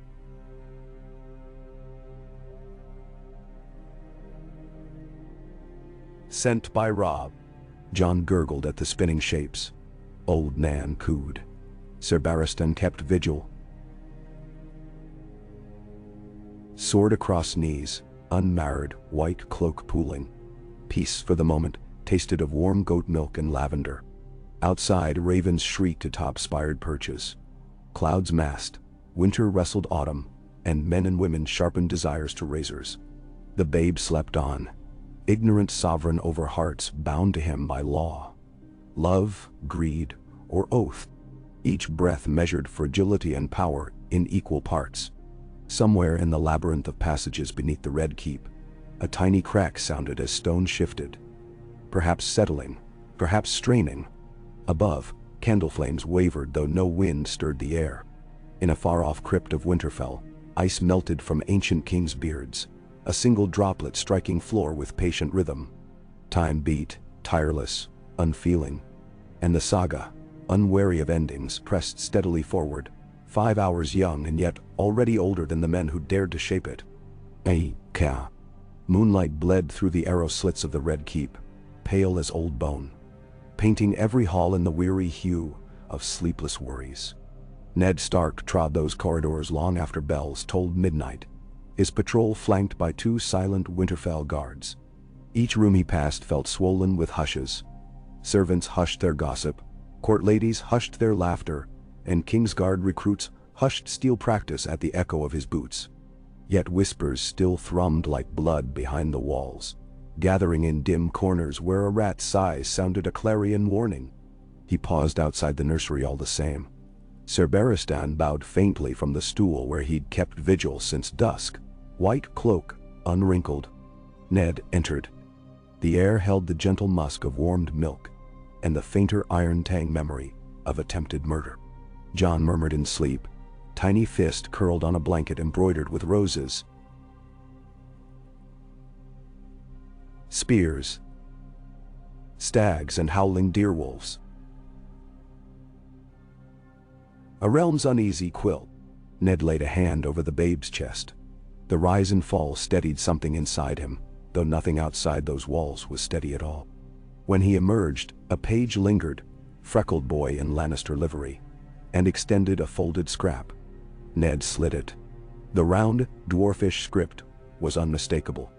A midnight meeting of dice and daggers in the lower bailey may prove instructive. Lord Hand, bring your sense of humor. The note bore no signature, but Tyrion seldom signed his mischief. Ned dismissed the page and slipped away from his escort. He found the lower bailey half-shrouded by fog rolling up from the Blackwater, lamplight trapped in swirling gauze. Tyrion lounged on a cask near the old smithy, dice cup in hand. Nearby, an unconscious sellsword slumped against a pillar, still bound. "My Lord Hand," Tyrion called, voice bright as a struck coin. "Come to take the night air?" Ned had halted 2 paces off. "If you mean to ransom your father's guilt with japes, dwarf, choose another stage." Tyrion's smile tilted. "My father's guilt is too costly for japes. I paid only in wine." The fellow's tongue, however, cost a fair purse. He jostled the sellsword's shoulder. The man groaned awake. "Show Lord Stark your gratitude." One bloodshot eye opened. "I was hired by a Blackhood Cove muttering of Casterly Rock," he rasped. Never saw his face. Coin bore a lion. Ned's jaw set. Tyrion tossed a silver stag into the man's lap. For honesty, however poor. To Ned he murmured, "My father denies involvement. Naturally I believe him, inasmuch as I believe anyone who's taught me every shade of deception. If you think the rock alone sought the boy, you're mistaken. I uncovered names from the Reach, the Free Cities, even a Braavosi banker who'd wager 1 Child King against the next 5 harvests of iron ore." "Man-show." Ned folded arms. "And what bargain do you seek?" "Insurance," Tyrion said lightly. "If the rock steps too close to a precipice, it may prove convenient that I am not standing beside them." He raised the dice cup. "You keep the boy breathing. I keep the Lannisters something less than monsters. We both win." Lightning rippled behind storm clouds over the river, tracing veins of white fire. Ned nodded once, curt. "We both lose if you lie. Then I shall endeavor to be painfully truthful." Tyrion rose, tugged the sellsword to his feet, and shoved him toward the gate. "Run," he instructed, "and make for Bravos. The next man you see in lion crimson may want more than your silence." The sellsword limped into the fog, coins clinking. Tyrion turned back. One more morsel. The Queen's Maester Qyburn sought old adoption laws. He hunts a clause granting Regency succession if a legitimized heir dies childless. "Keep the babe alive, Lord Hand, or you'll find a queen already practicing her curtsy to herself." Ned's blood chilled. "My gratitude for the warning. I collect thank yous like some men collect brooches," Tyrion sighed. "One day, they'll trade for my life." He bowed, broader than protocol required, and vanished into mist. Dawn brought a hush broken only by the clatter of chains as the palace smithy raised portcullis arms for routine oiling. A lone raven arrived while Ned dined on oatbread in the solar. Maester Lewin's reply sealed in gray wax. Ned cracked it. Heart thudding. Deep snows already burdened the Barrowlands. Rations sufficient for 6 moons if spared. Gray wind uneasy, howls nightly toward the wall. Ravens scarce. "Trust in gods, my lord, and return soon." He stared at that line. Howls nightly toward the wall. When had direwolves ever cared for distant snow? He rolled the parchment tight and slipped it into his jerkin. Ser Jorah burst in. "Lord Hand, the king commands your presence." Robert awaited in the throne room, steel breastplate polished, hammer across his knees like a monarch carved for war. His eyes were sober pools of determination. Around him, court still roused from sleep. Stannis in crisp gray and black, Renly yawning behind a polite hand, Pycelle carrying scrolls like funeral cloth, Varys already perfumed, Cersei glaring daggers that envied steel's sharpness, Arianne Martell poised and inscrutable. Robert's voice rang. "Word from Balon Greyjoy. He refuses summons, claims storms impede travel, demands the king send gold to rebuild Pike's collapsed causeway. In return he pledges tides." Robert spat. "We ride north to Seaguard at fortnight. Show the Kraken who rules seas." Stannis cleared throat. "The fleet sails south to secure Blackwater. Orders you signed." "A show on both fronts," Robert snapped. "Renly holds court here. Stannis controls the mouth. Ned rides with me. Old times?" Ned stepped forward. "Your grace, the countryside seethes. Marching royal host might embolden plotters left behind. Better you remain while I ride to Seaguard, negotiate through Lord Mallister." Cersei's laugh cut crisp. "The hand plays king again." Robert's face purpled, but before he spoke, Arianne lifted a hand. "Will the north abide Kraken raids while winter stirs? Perhaps a Dornish envoy could treat with Pike. Neutral sands between storm and snow." They. Silence rippled. Varys cooed, an elegant thread. No memories of Greyjoy rebellions resound in Dorne. Robert rubbed beard stubble. "Fine. Princess, take a modest escort. Ned Stannis, guard the city. I sail upriver to inspect the fleet, no farther." He scowled at Cersei's smug blink. "And you, my lady, will oversee security within these walls. Fail, and I'll strip the court bare, until even you scrub floors." Cersei's knuckles whitened on her chair. Her smile returned, thin as spider silk. Court dispersed. Ned caught Arianne at the hall's edge. She smelled of cinnamon and desert wind. "Envoy to Pike is perilous," he murmured. She arched a brow. "Peril stakes equal gain. Dorne stands far from Greyjoy spears, yet near to Lannister claws. Better venture seaward than drown in lion dens." She touched his sleeve. "Guard the prince well, Lord Stark. Sunspear remembers Elia." She strode off, sand-colored skirts swirling. That evening, Qyburn knelt before Cersei in her privy chambers. A perfumed brazier filled the room with cloves masking subtler scents, camphor, crushed nightshade. Cersei examined a vial of cloudy amber liquid Qyburn presented. "One drop upon fresh linen," he explained, pride gleaming. "Fever rash blooms by sunset. The tongue swells, voice lost. 7 days and lesions vanish, no lasting harm aside faint scars of the throat. Yet gossip will brand her unclean. And there is cure? Cersei asked. Milk of the poppy with basil and goat's rue, administered by a loyal hand. She tested the vial's weight. Ensure Arianne sleeps upon Dornish silk tonight. It shall be done. Cersei dismissed him, then turned to the mirror. Fever rash or no, the Dornish princess commanded marble-sculpted grace.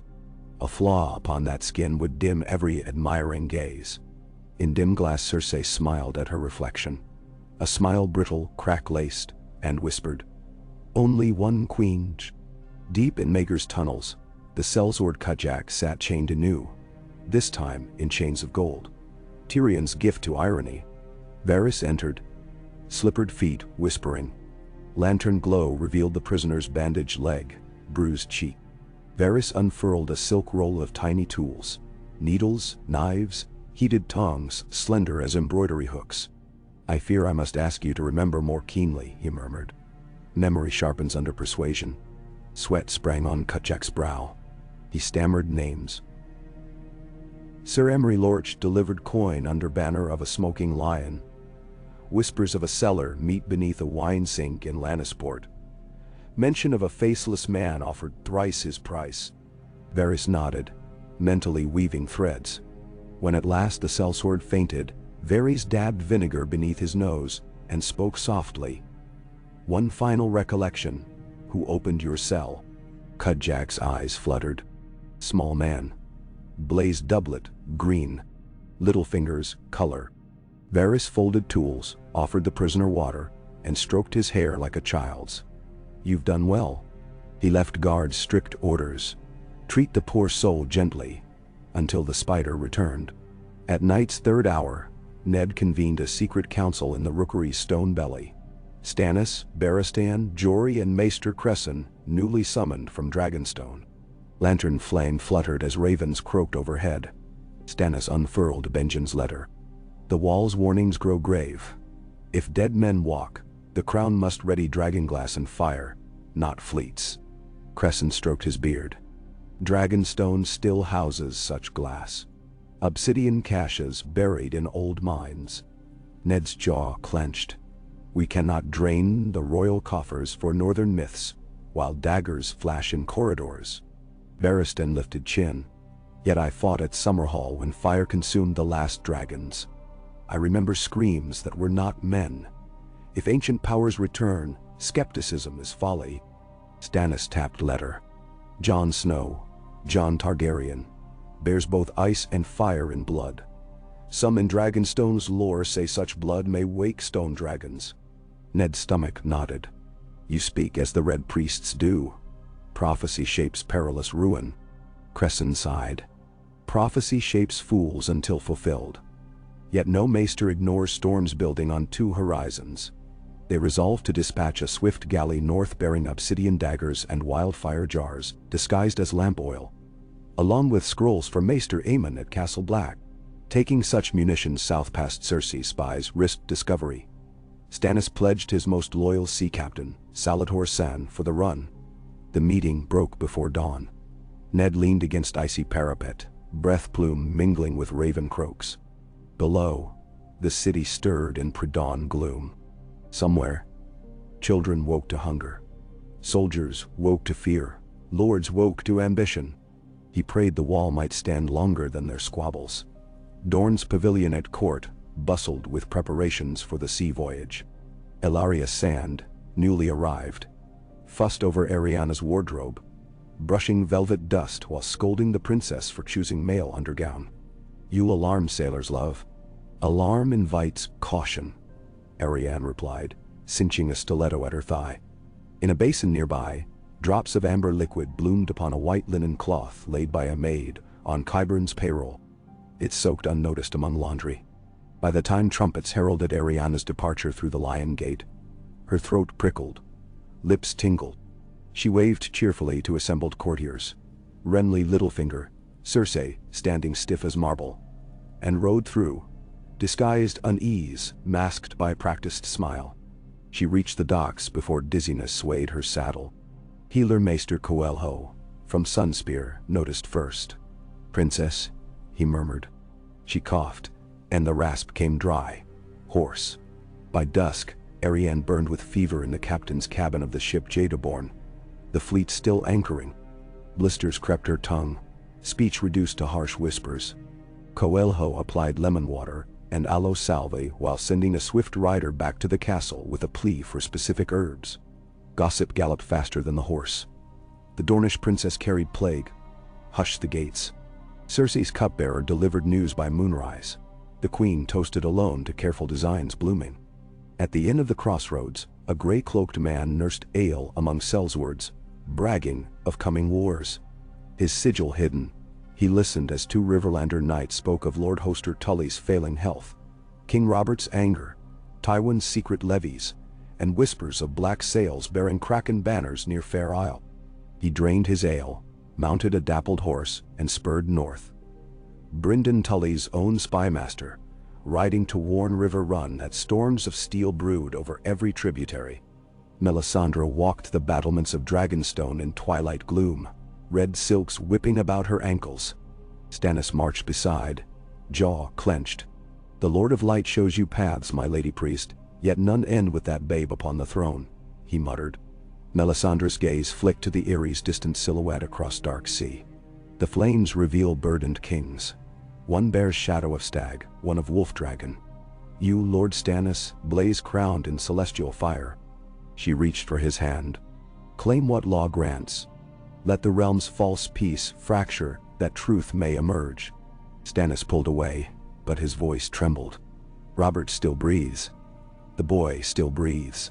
The night is dark," she whispered, "and full of terrors.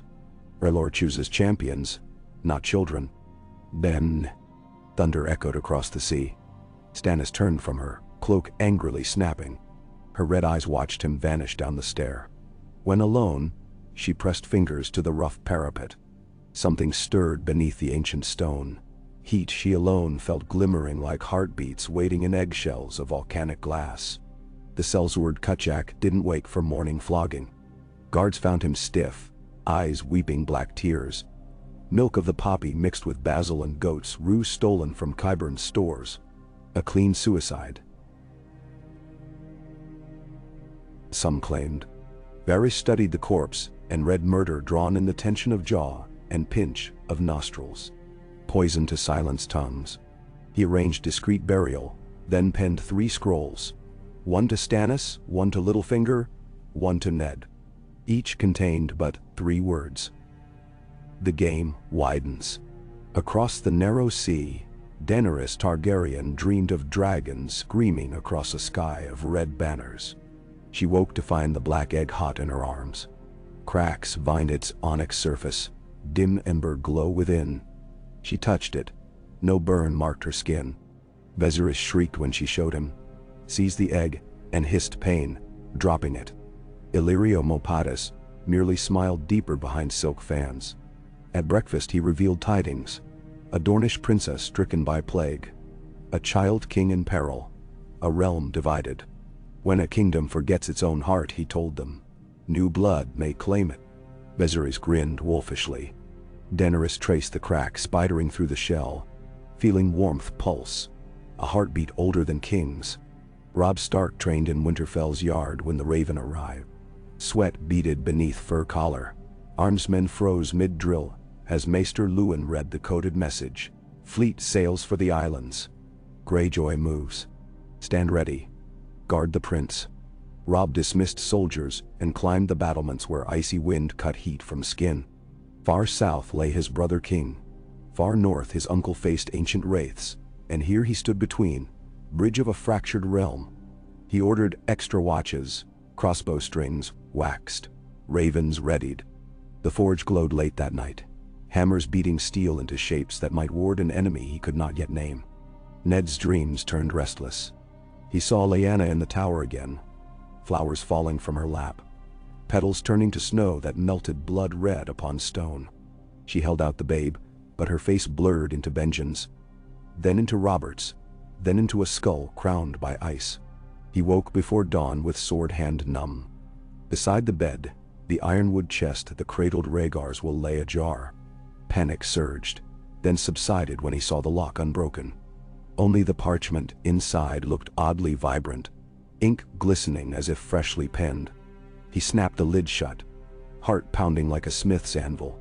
He dressed and strode to the council chamber where Stannis and Littlefinger quarreled over coin for the city watch.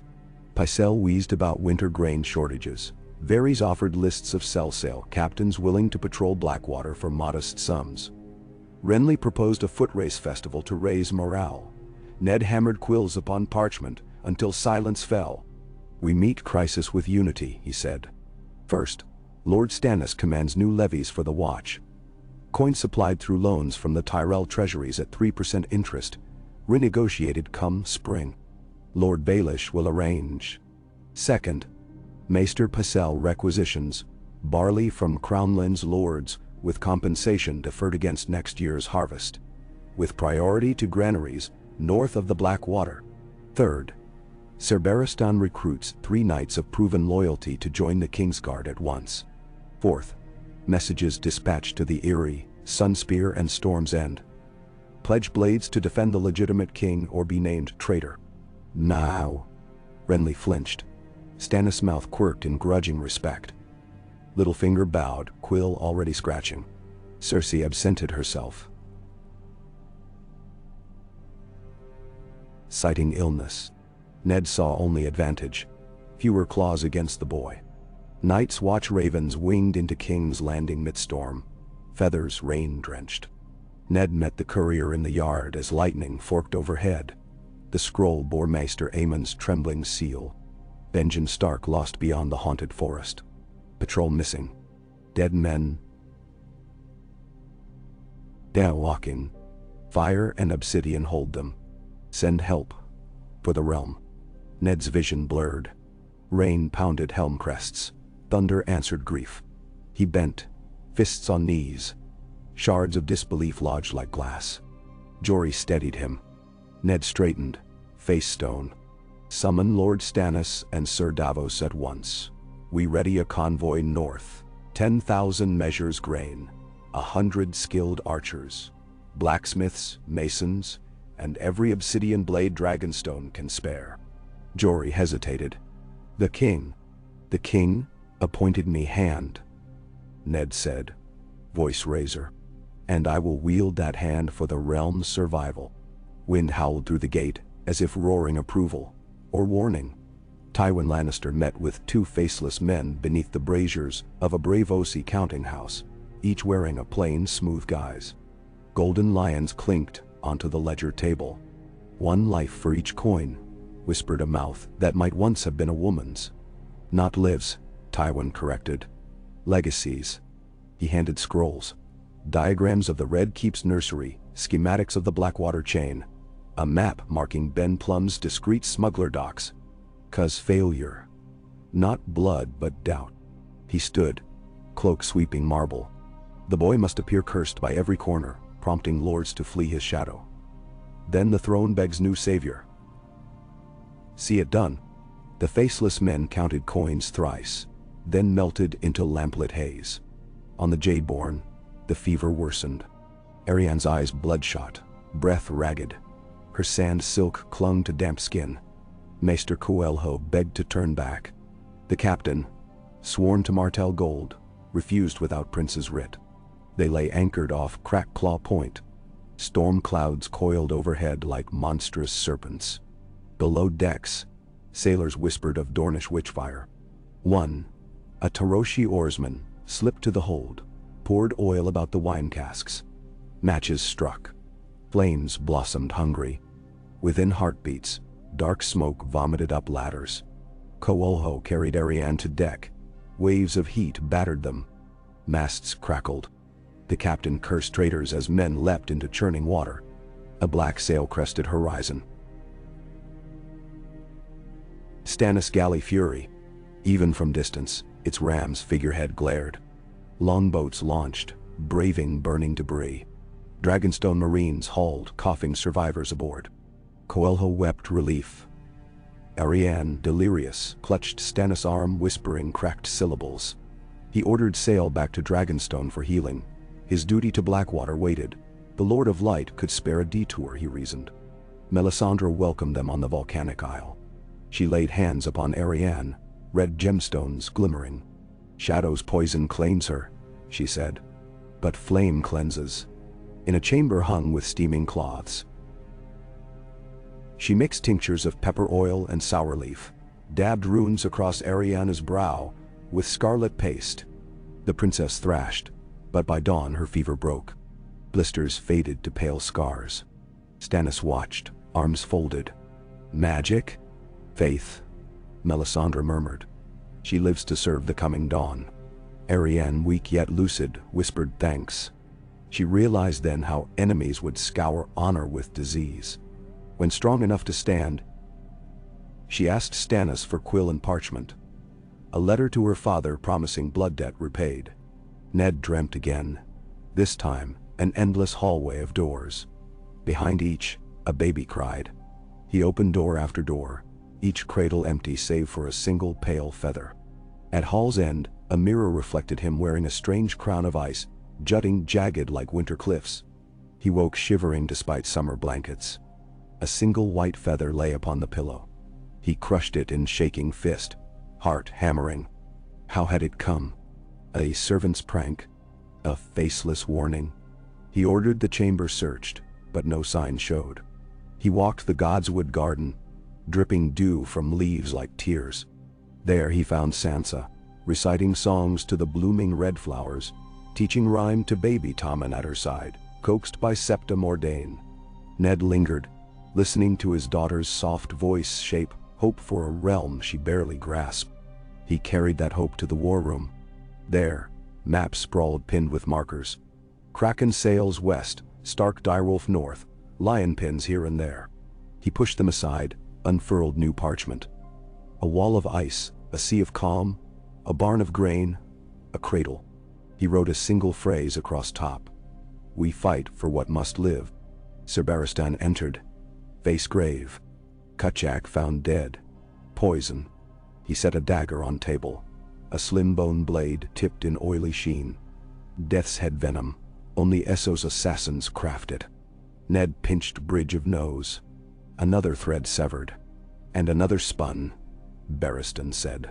The Silent Sisters found this pinned inside the corpse's sleeve. He handed over a scrap. The faceless sea-all.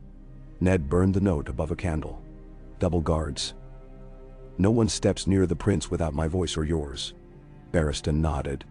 Outside, bells tolled high sun. The city bustled. Bakers hawked brown loaves. Smiths yelled for more charcoal. Mummers rehearsed riotous jests about Kraken plights.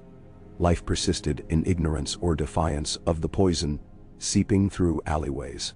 Catelyn Stark arrived unannounced 5 days later, windblown, eyes ringed with worry. She found Ned at his desk and fell into his arms before courtesy could note. Robb writes of fleets, of direwolves howling, of gold knives behind every smile. She whispered, "Our boys are split like wishbones. Jon here crowned, Robb at home burdened. Arya climbs rooftops unabated, Bran dreams of ravens speaking his name. We have pulled taut every thread, and I fear they will snap. Mend." Ned stroked her hair. "Each thread binds greater cloth," he said.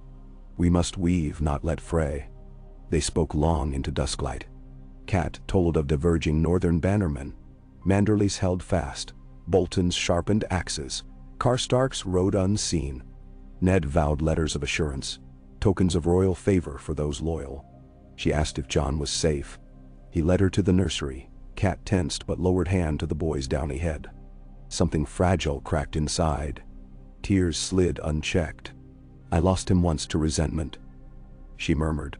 "I will not lose him to crowns." Ned pressed her hand until her tremors stilled. That night, Tyrion strolled the outer walls with Samwell the copyist, bottle of plum wine between them. "Did you know," he said, "that ink from Summer Isles glows under moon if mixed with powdered pearl? Allows one to read secrets invisible by day." "Remarkable," Samwell murmured fascination. Tyrion offered coin for certain treatises he suspected Qyburn sought. Samwell, tempted by both knowledge and fear, agreed. Behind them, A shadow parted from Merlon and slipped away, cat silent. The shadow delivered word to Qyburn, who delivered powder to Cersei, fine pearl dust laced with subtle toxin, that when inhaled, dulled tongues and numbed fingers. Cersei smiled, envisioning Robert's war council rendered clumsy and mute. Decisions hobbled as she maneuvered. Yet she planned further. A masquerade feast on the eve of Harvest Fair, where lords would dine on swan pies dusted with pearl sugar. A toast to unity, and morning after, their couriers stumble lines. Treaties unsigned. She summoned Pycelle to secure sugared wine. The Grand Maester balked softly. She reminded him of the mote that might appear upon his next child patient's brow should he refuse. Pycelle acquiesced, secretly sending Raven to Ned. Pearls may hide poison in courtly song. Beware bright sweets. Ned read the cryptic line, heart sinking anew. On Dragonstone, Arianne recovered swiftly, scars fading to faint pink lines. She sparred with Dragonstone men to regain strength. Stannis watched, grudging respect, tempering suspicion. Melisandre predicted the princess carried key to southern hearts. Her survival thrummed proof of Rhaegar's blessing. Stannis, torn, agreed to escort Arianne personally to Pike once seas calmed, using show of Baratheon strength and Martell valor to cow Greyjoy arrogance. Fleet preparations renewed. Viserys Targaryen stood on roof of Illyria's manse, arms raised to wind, proclaiming dragons his by birth and right.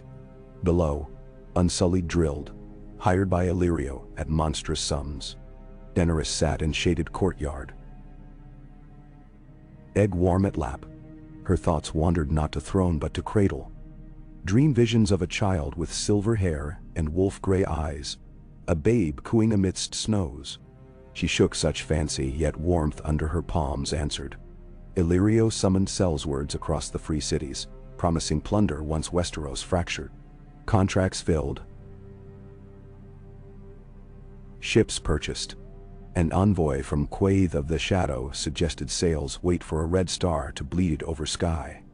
But Illyrio preferred silver of coin. Assaults would time with faltering of Westerosi unity. At King's Landing, Harvest Fair dawned bright as hammered brass. Banners fluttering along the Street of Sisters, where stalls sold roasted chestnuts, carved ivory dragons, lemon cakes shaped like roses.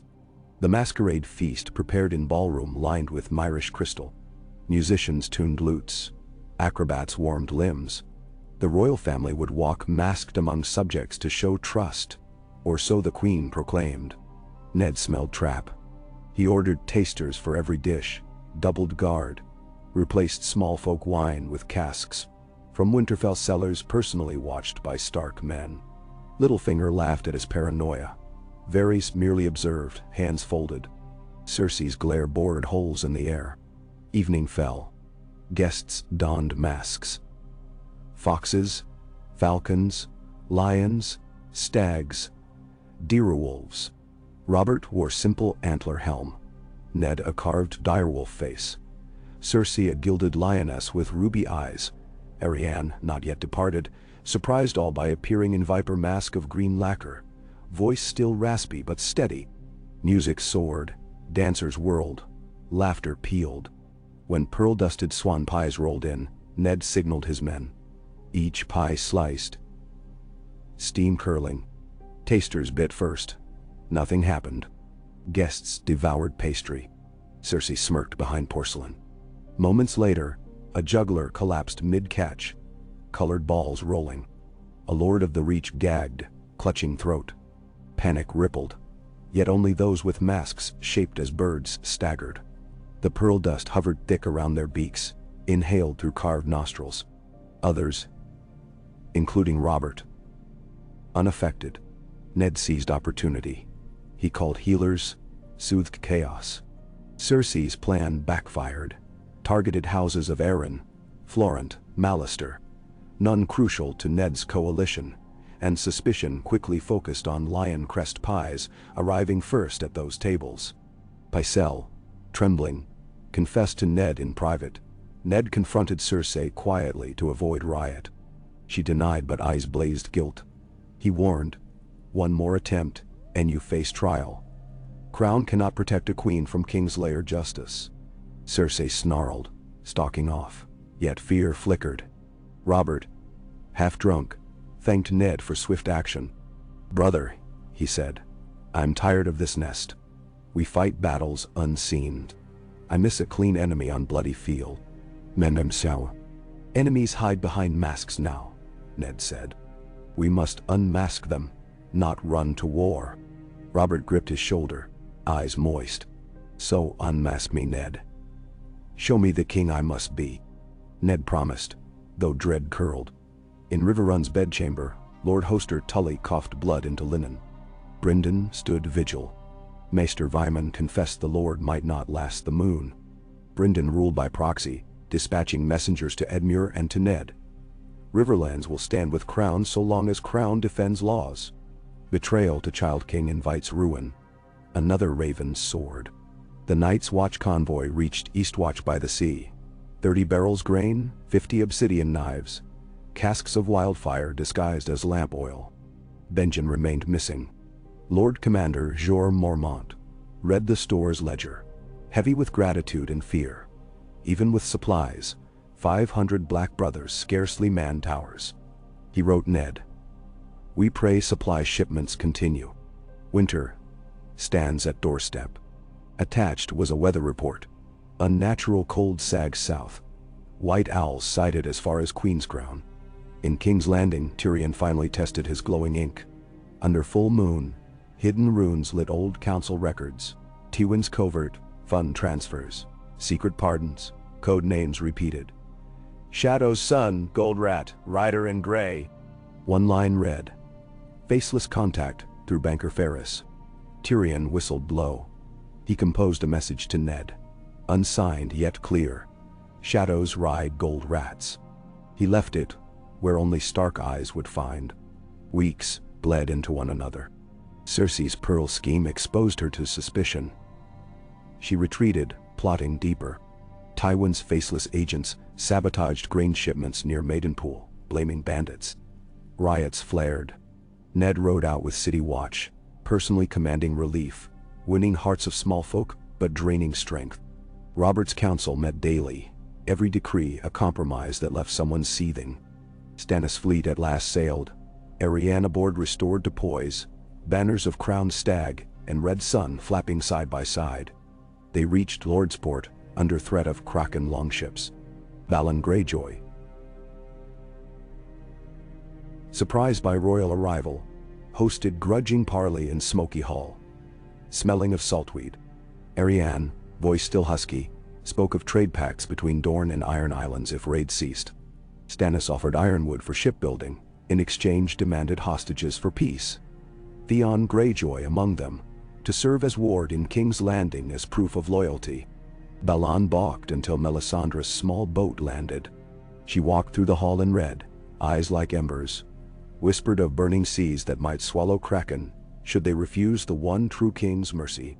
Balon scoffed, but Theon, ambitious for adventure, stepped forward. "I will serve the king as proof Ironborn fear nothing." His boldness cornered Balon. Refusal would brand him weak. He spat agreement. Thus Theon sailed south with Stannis, leaving Balon tasting ash. Grey wind howled through Winterfell courtyard that night. So loud ravens scattered. Robb rushed outside to find Bran in wheelchair beneath Hearttree, eyes rolled white. Bran spoke in voices not his own. "Snow on iron, storm in stone, swords in darkness. Father, beware the mirror of ice." Then he collapsed. Maester Luwine tended him. Shaking, Robb penned Raven. Bran sees omens. Father, return. He sealed in wax, almost trembling as he pressed the direwolf stamp. The Raven reached Ned just as he learned a wildfire shipment lost near Duskendale. Green flames claimed, docks, sabotage suspected. 2 blows in one breath. He pressed palm to temple, refusing despair. He summoned council at dawn. Stannis absent sailing, Renly flirtatious with high garden maids, Littlefinger smug with fresh sums from reach. Trade, Varys cautioning of riots hungry for bread. Catelyn also present, having begged to speak for the North. She laid Bran's omen before them. Some scoffed, but Varys listened, eyes closed. "Children touched by song of wood and water may dream true," he said. "Wise men heed." Ned had ordered city lantern quotas reduced to preserve wildfire, reserved to guard the prince. He then declared plan to send the babe to Storm's End, ancestral Baratheon stronghold, secure behind thick walls away from Lannister reach. Robert argued at first, but yielded when Ned swore to keep the child under both their eyes. Ned would accompany Robert soon after concluding business in capital. Cersei protested fiercely. Council overruled her. Preparations began in secret. Only trusted knights, Barristan, Davos, just returned, Jory and a handful of northern guards, would know route. Sail from the dry dock of Eel Marsh aboard fast cutter North Star, hugging coast under night. The night of departure poured rain, cloaking docks and vales. Ned carried the child swaddled, Catelyn beside him. Barristan led. Davos steered North Star away under oar. Sails furled until open water. Lightning curtained sky. Thunder hounding. A sudden flash lit shapes on water. Long sleek skiffs converging. Arrows hissed. Davos shouted. Tillerman swung rudder. Barristan shielded Ned with cloak as quarrel split mast. Men in gray cloaks spilled aboard, knives gleaming. Jory engaged too. Sword ringing rain-slick wood. Cat sheltered baby below gunwale. Ned drew ice, its great weight singing savage memory. He cleaved through assassin cuirass, water, and blood spray mingling. One attacker vaulted rail-bearing dagger tipped with obsidian, faceless. Barristan parried but slipped on deck slick. Dagger nicked his forearm, black sheen sizzling flesh. He grimaced. Steel riposted, severing foe's hand. The man hissed, mask slipping, revealing a woman's face-scarred cross-lip. Before plunging into waves, Davos pushed oars. Wind-filled half-sail torn, thrusting cutter past skiffs. Lightning revealed city walls shrinking. Remaining attackers dove overboard. Ned exhaled ragged. Catelyn handed babe back. Jon slept quiet through chaos. They bound Barristan's wound. Poison? Fire milk? They waited tense until dawn grayed horizon. Behind, King's Landing smoldered where wildfire grain stores exploded. Green ghosts dancing skyward. Another strike timed to distract guards from harbor. Yet still the prince slipped free. Tywin received word of failure at dawn. He crushed wine goblet in bare hand. Blood dripped. "Enough," he snarled. "We raise illusions and stand bare-chested to war." He drafted orders. Lannister host to march on King's Landing under pretense of quelling riots, Seasboy, escort to Casterly Rock for safety. Jaime to command, Cersei to open gates. Scroll sealed with wax, dispatched, swift. Tyrion intercepted copy destined to Cersei via bribed courier. He read by moonlamp. Horror dawning. He penned frantic note to Ned. Lion marches. Beware red roar. He could only hope Raven beat hoofbeats. On broken arm of Dorne, a rider bearing Starfall's dawn-white banner met Nymeria sand. He delivered a note signed Arianne. Sisters, ride. Lion poisons fanged. Ready vipers. Nymeria smiled, unsheathed sandsteel. Behind her, scores of speardancers mounted, ready to cross Dornish marches under new moon. At sea, North Star reached Storm's End under storm clouds that refused their name. Davos guided through massive arch, drizzle cloaking arrival. Lord Penrose greeted them, eyes widening at small bundle. In High Hall, Ned laid the babe upon stone table previously used to map Robert's rebellion. Sigil banners bowed by draft, looked almost as if kneeling again. Ned gazed out, arrow slit, at gray churn of Shipbreaker Bay. Iron wind howled, but Castle stood defiant. "Here," he told Catelyn softly. "The child will taste air untainted by secrets." Cat squeezed his hand. Yet Ned knew secrets sailed after them like ghosts. Lannister host, ironborn fleets, faceless contracts, winter whites and dragons flickering beyond sunrise. A tapestry tightening toward a single knot. He stepped onto parapet, just as dawn finally broke. Faint, bruised, Promise of light, but not warmth. Jon stirred in arms below, tiny cry lost in crash of surf. Ned whispered across wind. Hold fast, little king. The realm may yet learn peace from your breath. Below, Davos and Barristan oversaw unloading of supplies. Crates of ripened lemons for scurvy, kegs of strong northern ale, and a casket lined with black silk. Rhaegards will bound inside. Ned watched them carry legacy into Keep's heart. Behind his shoulder, horn blast sounded thrice from Tower Watch. A sail marred horizon to north, scarlet and gold. War, having stalked quietly through whispers, now bared teeth. But this dawn, the wolf, the stag, and the dragon had made their stand, and Ned Stark's heart, heavy though it was, did not waver. Ka.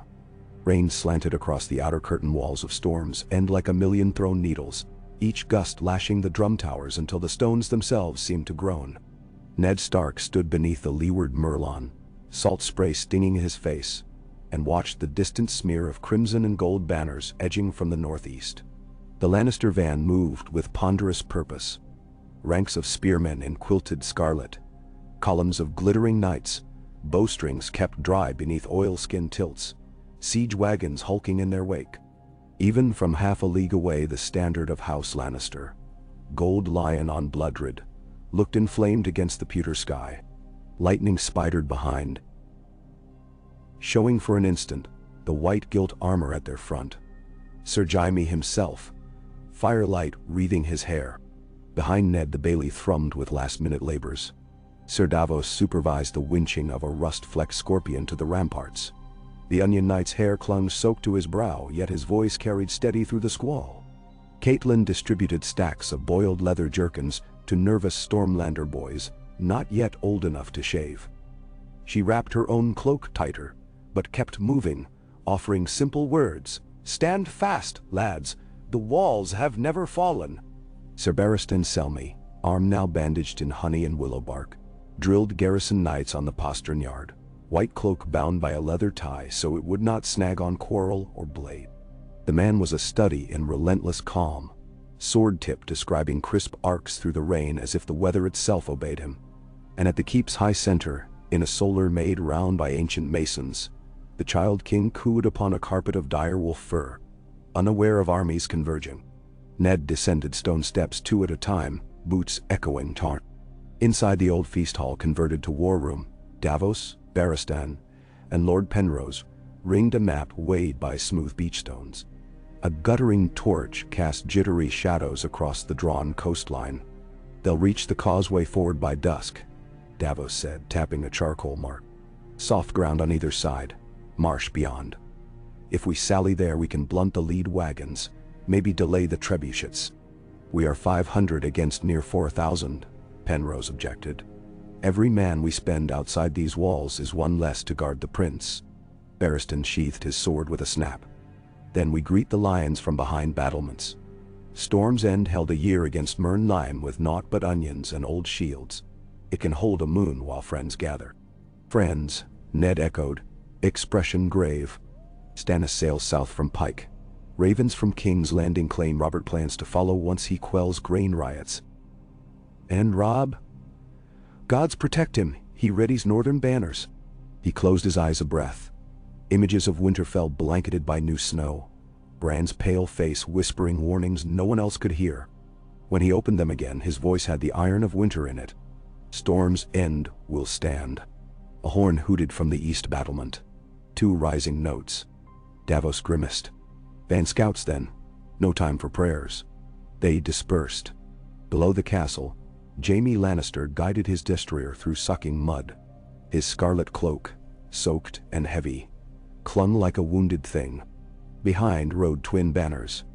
The lion of his house and a cloth of gold square bearing the crowned stag and dragon conjoined. Proof Tywin meant to frame this march as rescue of the infant king, not revolt. Cold rain seeped beneath Jaime's gorget, but anticipation kept him warm. A clean siege, quick parley, Ned Stark bending knee while the Kingslayer bore Jon Targaryen safely to the rock. So the plan unfurled in his father's letters. Yet Jaime knew plans wilt when swords leave scabbards. He halted atop a low ridge. Storm's End crouched half-missed, battered by surf and sky alike, its drum-shaped towers defiant as clenched fists. A memory surfaced. Robert's long-ago siege broken by Eddard Stark, leading fresh soldiers and a mule cart of onions, saving starving Stannis. Fate did adore its circles. Sir Adam Marbrand edged up. "Shall we signal quarter, sir? Look how few sit that wall. They'll see reason." Jaime studied the ramparts. No banners flew, only raw stone and anger. "Reason seldom lives where Starks stand," he said, then added, almost admiring, "They'll fight." He ordered catapults unlimbered. Morning tide carried grim tidings upriver to King's Landing. Tyrion's raven, feathers bedraggled, reached the rookery just as Varys concluded a council of ciphers. Within an hour, the letter lay in Grand Maester Pycelle's liver-spotted hands, though not before Varys had traced every looping curve. He arrived in the Tower of the Hand on soft steps. Lord Ned absent, Varys found Cersei and Robert in icy debate. The Queen stood by a looking-glass, jaw set. Robert leaned heavy upon a marble table littered with riot reports, eyes bloodshot from sleepless nights. "Your Grace," Varys murmured, producing the scroll. "A bird from the Dwarf, and urgent." He did not mention the second letter, its twin, already tucked in his sleeve for later. Robert broke the seal and read. Color drained from his cheeks. "Tywin marches on Storm's End," he breathed. "Madness. My son is there." He shot Cersei a look edged with accusation. The Queen lifted her chin but said nothing. Pycelle wheezed.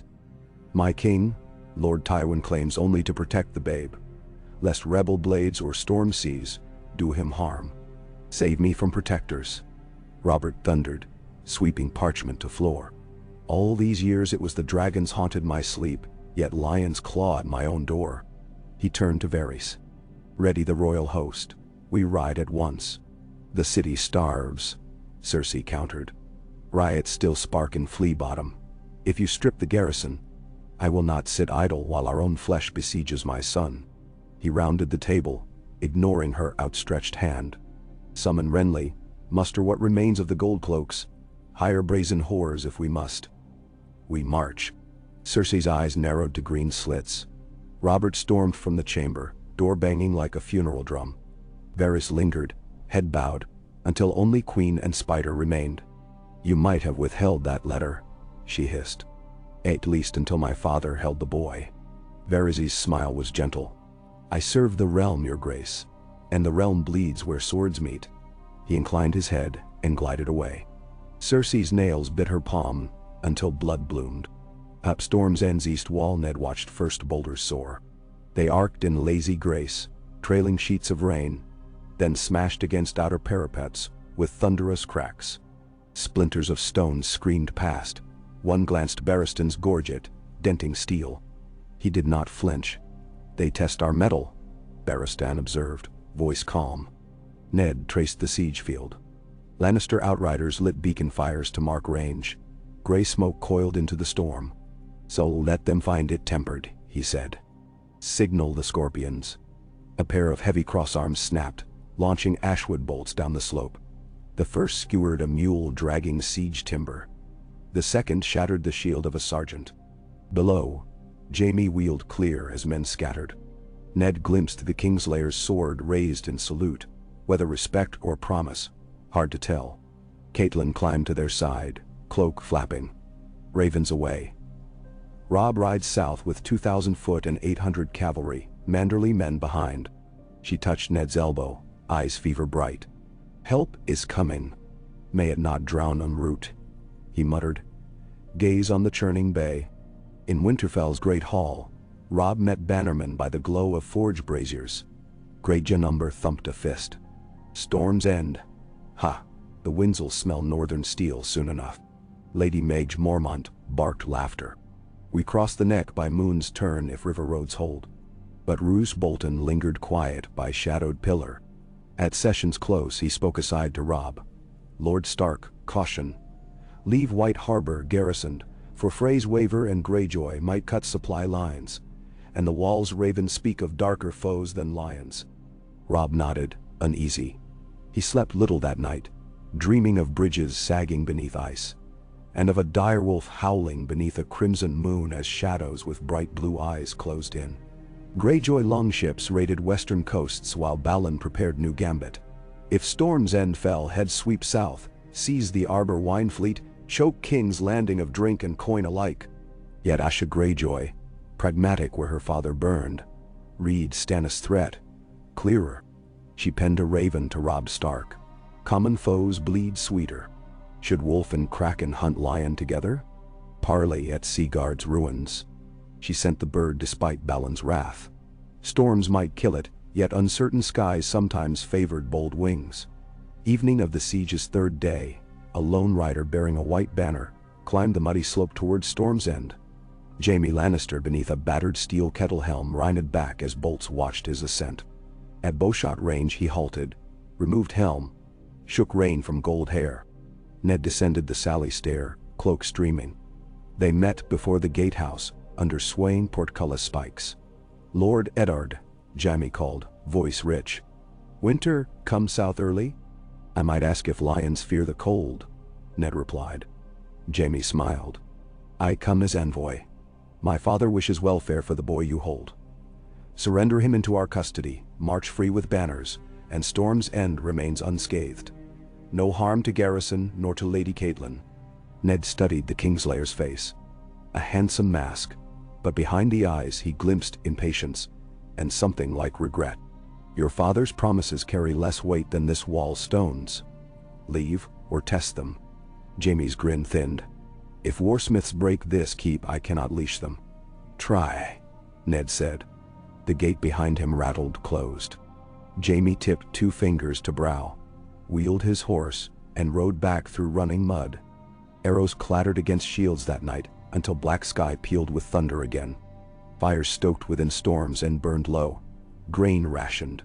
Men whispered that the drums of thunder were the keep's namesake heart beating. On the 4th dawn, Stannis' fleet emerged off Cape Wrath, striped lateen sails bending wind. Smaller Dornish caravel sand snakes sailed point. Arianne Martell on prow, red sun banner unfurled despite drizzle. Catapults on shore turned. Siege lines faltered. Within the council tent of House Lannister, Sir Adam spoke urgent. "My lord, sails to east. Baratheon colors." Jaime considered options. Stand ground until Tywin's main force arrived day after next, or press assault before Stannis made landfall. The Kingslayer disliked waiting, yet terrain favored defenders. He chose boldness. Stone walls fall best from inside.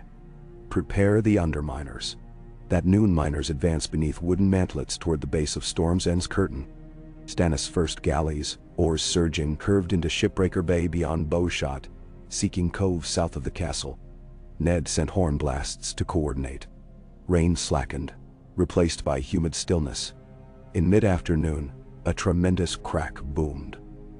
A mine shaft collapsed beneath Lannister sappers, burying 20. A cheer rose from walls. Jaime cursed.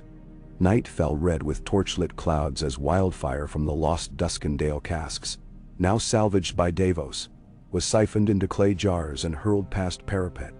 Green fury unfurled among tents.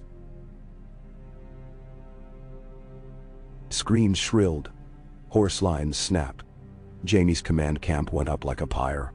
In the chaos he rallied knights, cutting prisoners free to save wagons. Some fled. Others joined flames. Within Storm's End courtyard, Ned clasped Barristan's mailed forearm. "Pray this breaks their resolve." The old knight's eyes glowed green in reflected fire. "Or stokes it," he warned. 2 leagues inland, Tyrion Lannister, cloak turned for travel, reached Jaime's secondary post with 50 sellswords. He had ridden day and night to outpace Tywin's larger host, intent on preventing slaughter neither father nor sister seemed to care about. When wildfire columns blossomed, he groaned. Too late or just in time. He pushed forward, intercepting stragglers. Most shouted of demon fire. Tyrion demanded audience with Jaime at once. They met near a burnt-out siege wagon. Tyrion slid from saddle, mud splashing.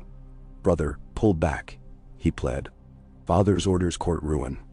Baratheon fleet cuts your supply from sea, Stark host from north. End this folly. Jaime wiped soot from cheek. I am sworn to guard the king. This king too, Impai. If Tywin's path is madness, what of Robert's? He rides with beggars to the same field.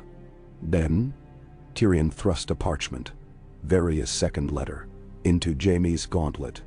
Lines described riots. Cersei's pearl fiasco, growing disdain among small folk. Viserys rumored mustering in Pentos. Your siege will birth dragons of disunion, Tyrion said. Let the child stay with Starks. At least they bleed honor. Jaime read. Silence, lingering. Then he sighed. Honor usually kills more men than grayscale. He tore parchment across seam. Yet heed, dwarf. If I withdraw, Tywin calls me craven. Cersei curses my name. Still, better cursed than cause the babe's death. He barked orders. Horns blew. Red cloaks began organized retreat to bluffs north, where rock gave higher ground to await reinforcements. From Storm's End walls, cheers lifted as Lannister lines disengaged. Ned squinted. Banners folded. Not flight, but reposition. He did not allow complacency. At sea, Stannis rowed ashore under lantern-cloaked boat. Dark waves nipped hull. Melisandre stood in prow, arms raised, red ruby pulsing dim. When they stepped onto the shingle below Storm's End, she knelt, kissed black sands. Lightbringer comes, she whispered, though only the hiss of foam answered. Stannis climbed the postern stair to Ned's war room. Two men met eyes across map-strewn table, years of mutual respect and bitterness, woven through the quiet. You chose strong walls, Stannis observed. One, I once starved behind. Ned inclined head. And broke by onions. I remember. Stannis' gaze shifted to swaddled child in basket at hearth. Your ward. A flicker? Yearning? Crossed the Baratheon's stern face. He bent, finger brushing tiny curled hand. Mine to protect. He straightened. Fleet holds Bay's mouth. If Tywin's host joins Jaime, we have 3 days.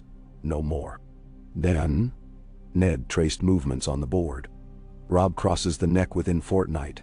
Robert rides behind him if city holds. He looked up.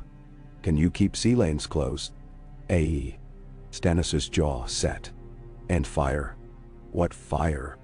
Melisandre stepped forward. Wildfire blocks only men. The night's true shadow moves beyond such green candles. She opened palm. A small obsidian dagger glinted. Dragon glass for those who walk in death. Ned drew breath, recalling Benjen's warnings, Bran's dreams. Night's Watch reports escalate. When war ends, we must face winter's dark. Men and sea. Stannis surprised him with nod. One realm, one war at a time. But I will not forget. They clasped wrists in soldier's grip, pact forged. By dawn coast fog retreated. Lannister host perched on ridge. Shields gleaming. No assault came. Scavengers picked charred canvas. Jaime sent white flag page. A proposal of ceasefire until Robert arrived, to avoid spilling Baratheon blood against Baratheon banners. Ned accepted. Cautious, aware Tywin yet marched. Ceasefire allowed burial of dead. Catelyn joined rites, reciting northern prayer over fallen Lannister squires too young to shave.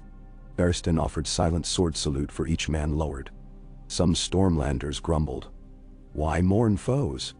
Yet, solemnity tempered hatred, for a day at least. Inside keep, Arianne Martell climbed battlements, healed but voice hoarse. She spoke with Cat about mother's fears, about Elias' children, about war's echo across cradles. Catelyn thought of Sansa, Arya, Rickon. 2 women, north and south. Wolf and son, shared grief beneath gray sky, forging fragile bonds stronger than any treaty.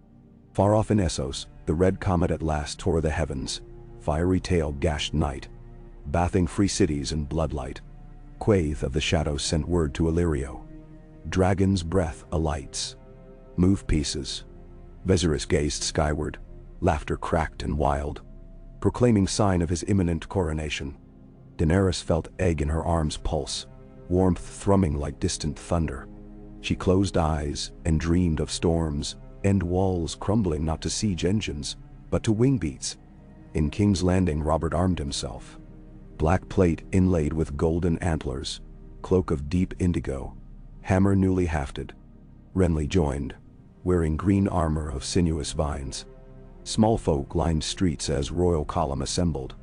Gold cloaks, reach knights loyal to Renly's sellsword companies hired by Littlefinger.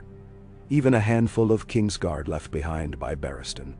Cersei watched from tower window, breathing through pursed lips as Robert kissed baby Myrcella's brow. He left without glance back. At city gate, Varys met him with final plea. Your Grace, leaving the capital unguarded invites darker claws.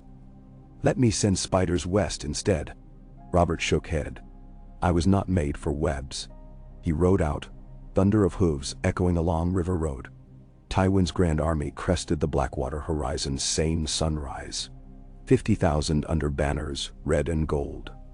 Siege engines taller than storms, end walls.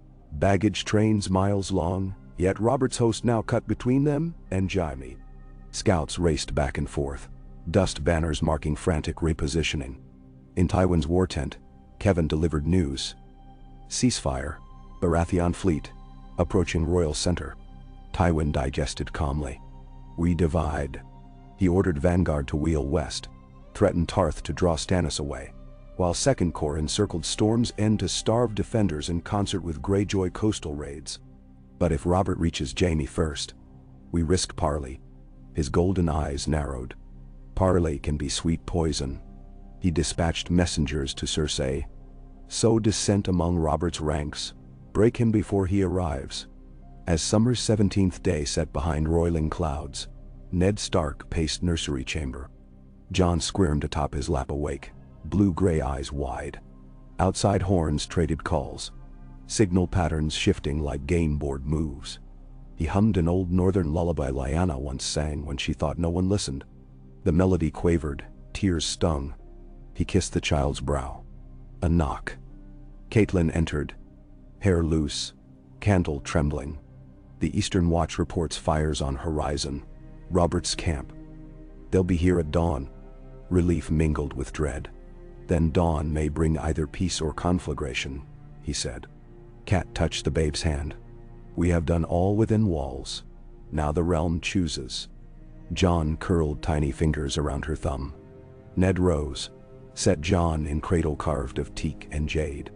He drew ice from scabbard, bared the great Valyrian blade in candle glow. It reflected the comet's red blaze now visible through arrow slits, painting steel as crimson as fresh blood. Catelyn shivered. What omen is that? Fire in the sky before winter's heart, Ned answered. Let us hope it lights men to truth rather than madness. They stood side by side, watching red tail streak heavens east to west, as though some vast hand had scored the firmament. Tomorrow, armies would converge. Wolf, stag, lion, kraken, sun, dragon. Tomorrow oaths would clash and break like swords. Yet in this narrow, flickering chamber, a child breathed steady, untroubled, and two tired parents by blood or choice kept silent vigil over the one life that held all others in chain. Storm's End walls creaked beneath night wind. Sea hammered stones. Banners snapped while watchfires burned. Long after bells of the final watch tolled, Ned Stark still stood, hand resting on cradle's edge, willing dawn to come swift yet harmless. And in that hush between storms, destiny itself seemed to hold its breath. The night before the collision of armies broke like a wine-dark wave over Storm's End. A hush swept the castle so profound every candle flame seemed to bow. Ned Stark felt it in his bones when he made the round of the walls one last time. Every merlin and murder hole slick with salt spray. Every watchman a dim blur within his sodden hood. Overhead, the red comet stretched like a terrible banner no army could tear down. Its fiery tail painted clouds the color of old blood. Yet when Ned tipped his face to it, The rain cut its glow into shreds. Down in the lower yard, Sir Davos finished his quiet inspection of pitchpots nested in wicker baskets.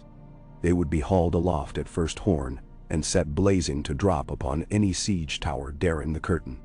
Farther on, old Sir Guillaume Payne, the master-at-arms Penrose had recalled from half-retirement, braced a trembling lad from the rainwood, and showed him where to place his pike so an armored horse would impale itself before the point ever touched flesh. Each man moved with hushed efficiency, as though excessive noise might draw the comet down to smite them all. Ned's final stop was the little godswood planted generations ago, in an inner court barely big enough to hold it.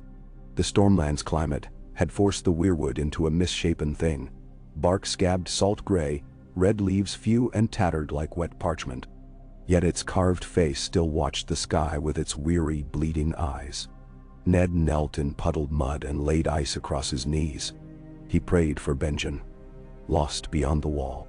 He prayed for Robb riding hard to a war he did not start, for Sansa and Arya caught between city riots and the Queen's spite, for Bran whose wolf dreams were blacker every time Maester Luwin wrote. He prayed even for Robert, who tomorrow might have to choose between blood and brotherhood yet again. At last he prayed for the babe asleep beneath layered furs. Aegon Jean, whatever name he would learn to wear. Child of dragon and wolf, promise and peril. Let him live long enough to make better mistakes than their fathers had. The face in the tree remained impassive, yet something shifted in the hush. A breeze carrying the scent of pine, though none grew here. A stirring that ruffled Ned's cloak without touching the leaves overhead. He rose uneasily and found Cat waiting at the archway. "Come," she whispered. "You should sleep, if only an hour." "Sleep will not come," he answered, but let her lead him through tightening darkness. Jaime Lannister dreamed he was 17 again, standing before the Mad King's high door while wildfire roared behind the walls. In the dream, the door never opened, and his sword was heavier than stone. He woke before sunlight with sweat chilling every part of him despite thick blankets. Outside his pavilion, the camp stirred with groans and clatter. Men were still digging latrine pits after the wildfire disaster, their boots sinking ankle-deep in reeking ash. The Dawn Patrol reported Stannis galleys chained across the bay mouth, and Baratheon outriders skirmishing with Lannister foragers 6 miles inland. Worst, a horn out of the rainy north answered just before dawn. Robert's host making camp where the King's Road met the Wendwater. 3 armies now ringed Storm's End like snarling dogs round a single bone, and Jaime began to realize that bone might snap beneath them all before any lion claimed it. He broke fast on cold bread and salt goat, chewing while he read Tywin's fresh commands. "Press hard before Robert links with Stannis, or fall back to my main strength 2 days' ride behind. Your honor to decide which his father wrote, the words as crisp as newly forged steel. Honor. Camus." Jaime almost laughed. He tied on his sword belt and went out to decide. Robert Baratheon sat a horse at sunrise on a low ridge south of the Wendwater ford, rain slicking his beard. He wore no crown, but his antlered helm was strapped to the saddle like a promise. Around him, the royal array spilled across waterlogged meadows in ragged semicircles. 2,000 gold cloaks stiff in half-matching plate. Near equal numbers of Renlais reached knights bright as tourney finery, several hundred sellswords with painted cloaks and suspicious smirks, and wagons of broken city folk pressed into levy with little more than sticks. Robert's true power had never been numbers but thunder. His fury, his voice, the unrelenting weight of his charge. Looking down that muddy valley, he felt the old heat spark inside, though wine and years dulled its edge. He held a council beneath a dripping willow. Renly bright-eyed, Littlefinger's soaked shoes and all, Lord Commander Janos' slint-tugging cloak for warmth, and a newly raised hedge knight by name of Brienne, who had ridden all night from Tarth to speak for her lord father, all flanked by Varys with his quiet half-smile. All flanked by Varys with his quiet half-smile. The spider's whisper confirmed Robb Stark 2 days off with Northmen. Tywin only a day behind Jaime with overwhelming strength. The board now held more pieces than Robert could hammer flat. "We ride straight into Jaime's camp," Robert declared. "Break the siege before his father arrives. Slint paled. Your grace, gold cloaks are raw for field battle. Then they'll blood themselves. Robert's glare dared argument. Renly cleared his throat. A charge might scatter the lions, but Stannis will not yield command outside Storm's End walls. Two brothers between a lion and their dead sister's child. Small wonder songs grow dark. Robert's face hardened. We are Baratheons first. We'll make the lion kneel, then bring the boy out under our banner. Stannis can sulk in his keep if that shames him less than bending the knee again. Then Nator. Only Varys' mild voice broke the hush. Your grace, if I may. Should words fail tomorrow, and steel speak instead, who guards young Aegon in the melee? Might it not serve the realm to choose parley first? Robert spat. Parley's naught but talk, and talk gave us nigh 3 murder plots in 10 days. Still, he thought on it. After a long moment he slapped his hammer haft. Bind she. I'll ride with 2 knights, under flag of peace. If Jaime refuses, we smash him at dusk. Ready the columns. Now. Renly exhaled as though spared execution. Littlefinger's grin flashed snake slight. Opportunity always thrived in shifting plans. Back at Storm's End, Ned broke his fast with watered ale and a heel of brown bread, while ravens flew into the tower in a flutter of disquiet. One bore Roose Bolton's terse line, crossing twins 4 days. Phrase pledged. Keep faith. Another came from Castle Black. Maester Aemon's frail script, new inked on rag paper. Dead things roam in open now. We send word to Eastwatch daily. Trust only fire and black stone. Ned tucked Aemon's warning against his breast, feeling the weight of distant ice even within these humid ramparts. He met Stannis atop the main barbican. The elder Baratheon observed the Lannister camp's reformed ranks with a commander's eye. Where wildfire had carved a scorched crescent the day before, new lines of trenches zigzagged and fresh mantlets bristled. Ziga drums thumped as squads hauled timber forward to build new rams closer to the curtain's weakest bend. They learn, Stannis said, mouth grim. Jaime may still be reckless, but his captains are not. Reckless men listen poorly when counsel comes from their fathers, Ned answered. A horn blast rolled from the enemy ridge. 3 drawn notes, dawn truce. Below, a trio of riders advanced beneath white banner. Ned's breath caught as he recognized the central helmed figure. Robert's thick shoulders and torn storm cloak. Stannis' lips pressed thin. So the king comes to talk. Let him through, Ned ordered the tower guard. But keep the portcullis half raised until signal. Moments later, Robert clattered into the courtyard. Hammer slung across his back out of courtesy at least. Rain dripped from his beard as he dismounted. Ned strode down the stair and they clasped forearms, years falling away for a fragile heartbeat. You old snow bear, Robert grunted, eyes darting about the hardened yard. You've made a nest near as stubborn as the Eyrie. Stubborn nests, suit. Stubborn chicks, Ned said. He led Robert toward the great hall, while Stannis followed a pace behind, jaw set. Renly rode in last, nodding to Catelyn with polite worry. Inside the keep's round hall, torches smoked against damp stone. Barristan waited by the hearth, hand on sword pommel. A hush fell when Catelyn entered, carrying the bundled prince. She offered him to Robert without a word. The king stared down at the tiny face. Pale skin, dark lashes, a hint of silver at the roots where damp hair curled. Jon's eyes blinked open, gray like a wolf's dawn. Robert swallowed. He reached large fingers, letting the babe grasp one. Enough years fell away that tears welled unbidden, mingling with rain on his cheeks. Ned spoke quietly. You asked to see reason, old friend. Here it is. Robert nodded, then straightened, face turning to iron once more. Reason wants stayed Tywin's hand. He'll claim the boy for his guarantee of power. Stannis crossed arms. Brother, we hold both coast and keep. Let father's host break upon us. Better 100 lions starve than 1 wolf dragon fall into golden paws. Renly added, and lose half the realm's harvest? We need trading lanes open by autumn, not a broken crown lands charred by siege. Mensawal. Arguments rippled. Only Caitlin and Barristan remained silent. She with the babe, he with white cloak still as stone. Robert slammed fist on trestle table. Enough. We'll parley with Jaime now. Ned, you mediate. Stannis commands gate. If lions draw sword, we cut them down. Ned caught Stannis' wary eye. Neither trusted Jaime nor Tywin, yet even war dogs understood value of last words before ruin. They set terms.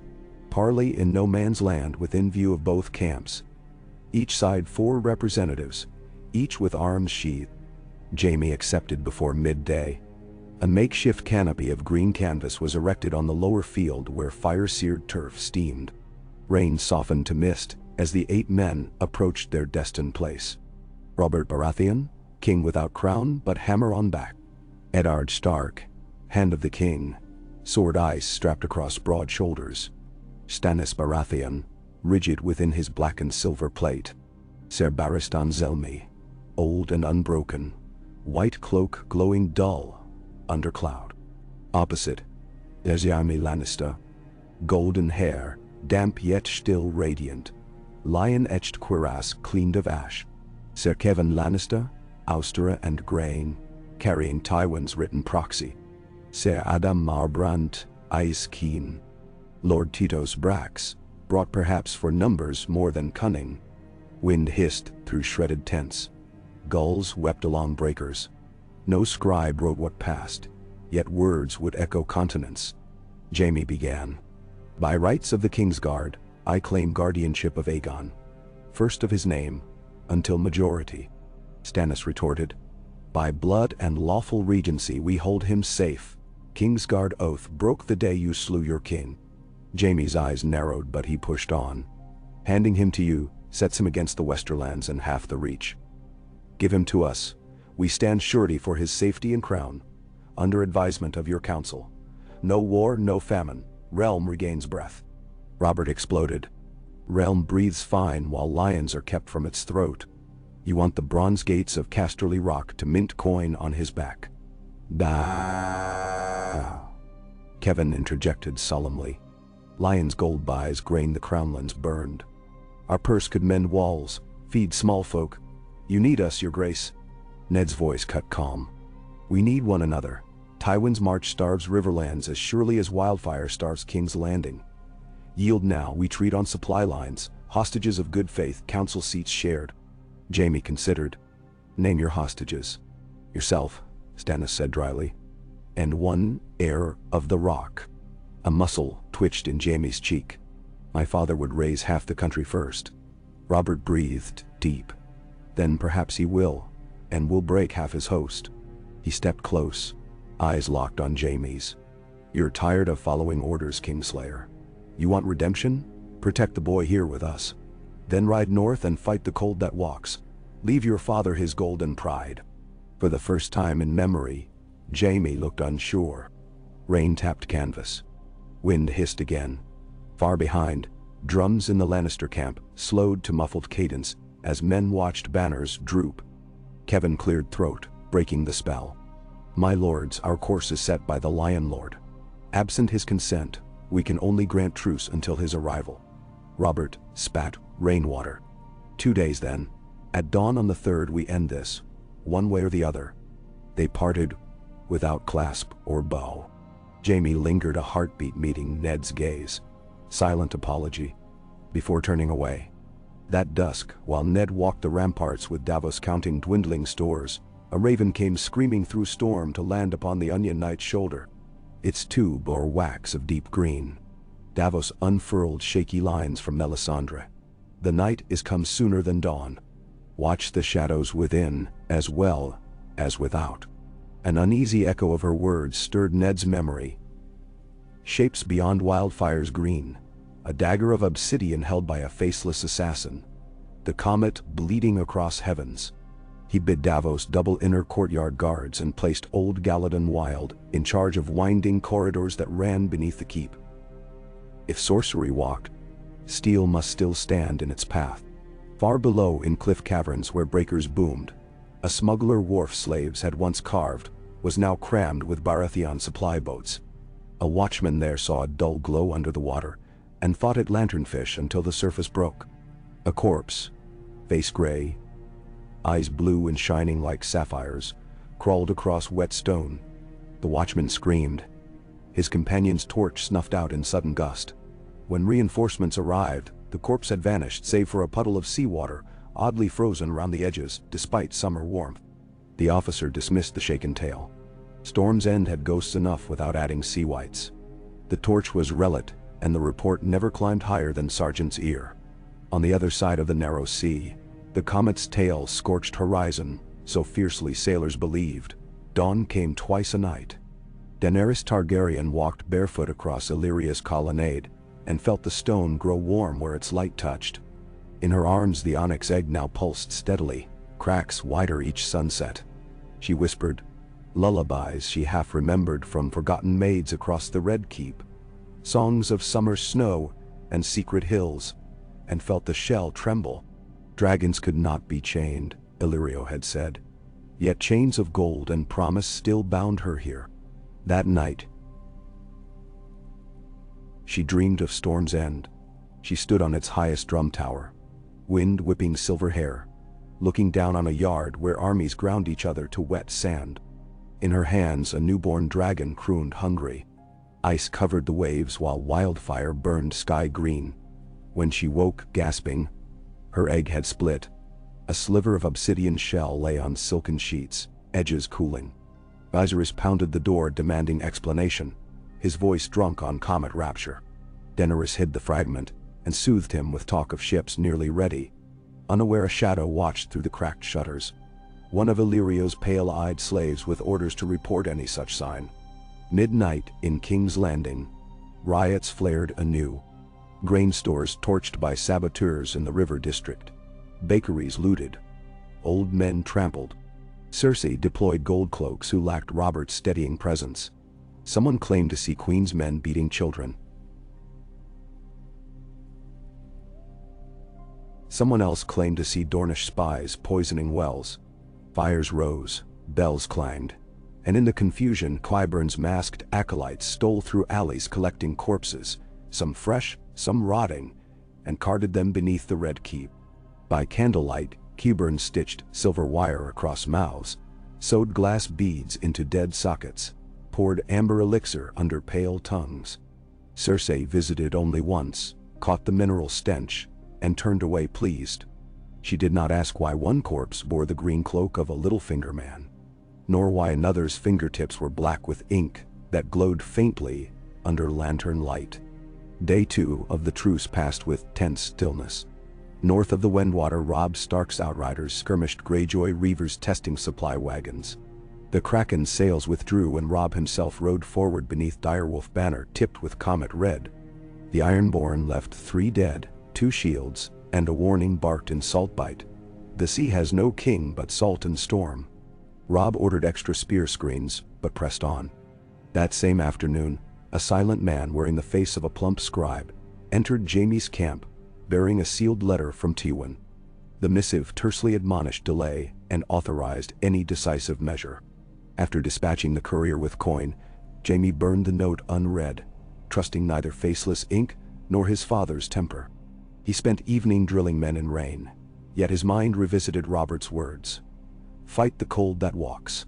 Could such talk be anything but northern superstition? Still, he recalled Bran Stark's fall, rumors of direwolves birthing at the heart of winter, and the emptiness that flickered behind Cersei's eyes when talk of the wall arose. Jaime swallowed unease with sour wine. In Storm's End, Ned convened a council by guttering tallow. Reports from the Wharf White sighting reached him at last, and he questioned the watchman himself. The lad's eyes darted. His terror felt too raw for invention. Ned instructed Davos to post braziers at each cave mouth and assign 4 archers with torches. He had ice wind in his belly for the rest of the night. Pre-dawn of the 3rd day rose unnatural calm.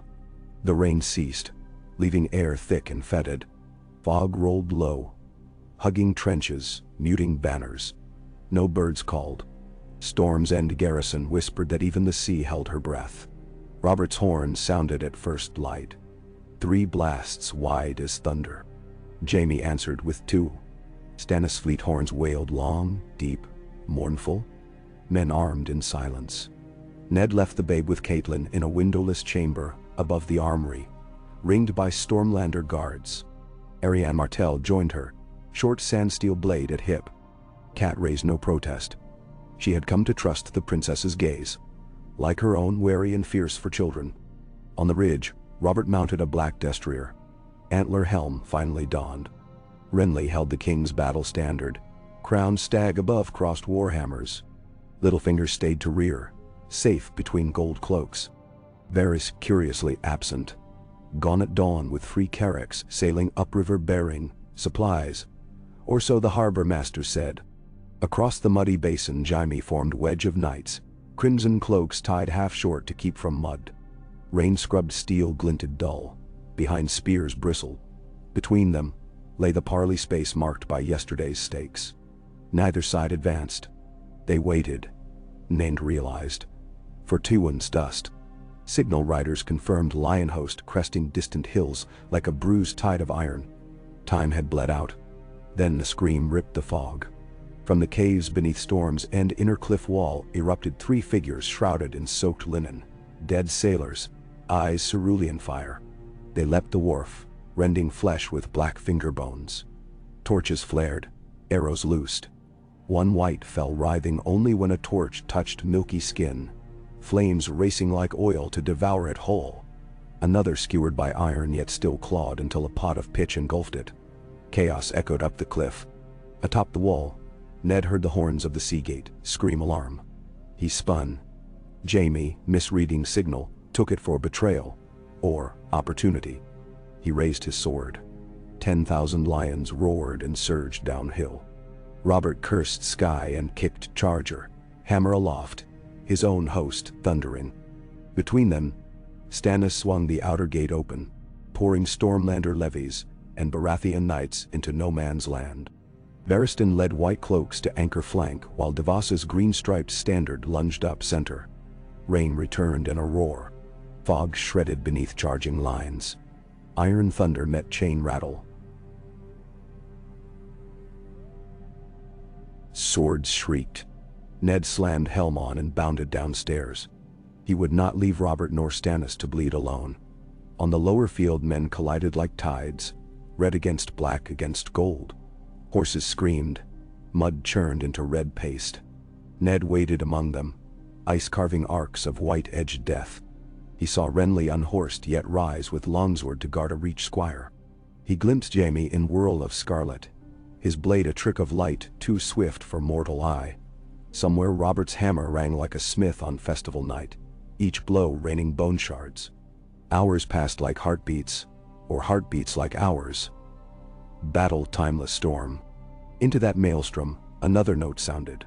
A horn deeper, colder, from the sea cliffs behind Storm's End. Ned looked up as did others near. On the battlements Catelyn Stark appeared, waving a blazing torch, flanked by Arianne whose curved blade dripped black fluid. Behind them, gouts of green-gold fire burst from a cave mouth, wildfire stores ignited against fresh whites crawling from surf. For an instant, every man on the field felt chill cut deeper than steel.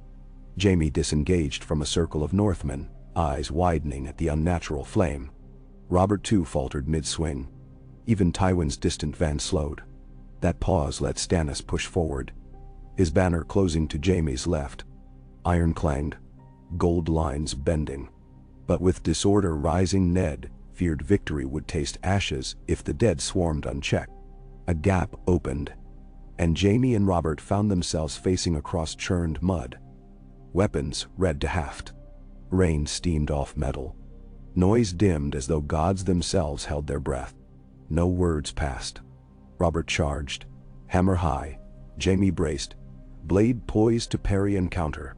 Ned could not reach them. Spears barred way, yet he shouted anyway. Thunder swallowed his voice.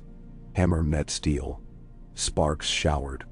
Jaime pivoted, riposta slashing Robert's thigh guard. Plate held, though dented. Robert followed with backswing, glancing blow off Jaime's helm that rang like a cracked bell. Kingslayer staggered but darted inside. point-seeking gap under arm. Robert dropped elbow, pauldron deflecting. They parted, breath ragged. Around them men stilled, mesmerized. Lion stag brothers once, now twin stars of ruin. Ned's heart hammered. He saw in Robert's eyes both fury and sorrow. In Jaime's weariness, a longing for release none would grant. A third clash, heavier, and Robert's hammer shaft splintered on Jaime's crossguard. The head flew, lodged in mud. Jaime lunged, but his boot slipped on gore. Thrust sailed wide. Robert grabbed sword arm with gauntlet, yanked hard, and they crashed together, rolling. Sword skittered away, lost. Fists flew, antler helm tumbled free. Gold hair and black beard tangled in rain. Ned Bull rushed through gape-jawed watchers, cracking spears aside with flat of ice. He reached them as Robert's hamfist rose again. He caught the king's wrist. Enough, Ned roared. Blood-splattered faces turned to him. Two men whose hearts had once shared a war camp and a dream. For a beat longer they grappled, rain pattering like tiny drums. Then Robert sagged. Chest heaving. Jaime lay still, eyes glazed but alive. Around, muffled horns echoed. Tywin's vanguard halted on ridge. Robb Stark's direwolf banners appeared on northern skyline. Two fresh hosts, poised to grind what remained if battle continued. Robert pushed to knees. "7 hells," he rasped. "Look around, fools. The realm dies while we brawl." "Miss him." Jaime spat blood. "Say you'll keep the boy from my father's claws, and I'll call my banners back." Stannis stalked near. Sword dripping. Words from a king-slayer. Jaime met his glare. "Broken oath once, I shan't break this." Robert hauled Jaime upright. "We treat now, before more ghosts walk." Across field, horns signaled ceasefire. Ned exhaled gust heavy as iron. Rain eased to drizzle. Hours later, in Storm's End's torchlit hall, Tywin arrived under peace banner, escorted by Robb Stark's outriders. The great Lion of the Rock entered wearing measured scorn as though siege mud could never cling to him. But Ned saw flicker of calculation when Tywin beheld son bruised, king limping. Babes safe on Catelyn's hip. Gold weighed possibilities. For the moment, war's arithmetic warned in Stark. Baratheon, martell blades bristling round. Parley lasted through dusk and deep into night. Terms cut and rewritten. Lions would withdraw across Wendwater, supply grain towships to King's Landing. Dismantle half-siege trains. Boy King to remain at Storm's End under joint guardianship of Kingsguard Ser Barristan, Stannis Baratheon, and Eddard Stark until his naming day. Jaime to hostaged within Storm's End for 1 year to assure Westerland compliance. Stannis to command royal fleet, but forfeit claim to Regency accepting title. Robert affixed royal seal, hand shaking from ache, not wine. Tywin's quill did not tremble. When wax cooled, thunder cracked though sky clear, as if some cosmic judge made note. Peace. Word carried campfire's hush, though skepticism lingered like embers. Yet for one fragile dawn no swords clashed, no siege stones flew. Days turned into a slow mending of walls and spirits. Lannister engineers helped patch trenches they'd dug. Stannis carpenters shared shipwright tricks for broken wagons. In King's Landing riots eased after grain flotillas arrived under Lion's sigil. Cersei publicly welcomed supplies though privately seethed. Her brother hostage, her father bound by parchment. In the north, wall ravens brought darker news. Benjen still lost. Eastwatch skirmish with dead left 5 black brothers slain twice. Lord Mormont begged wildfire. Dragonglass and royal decree to press all lords send men. Ned read letter at dawn on Rampart, and resolved to carry plea south for winter council.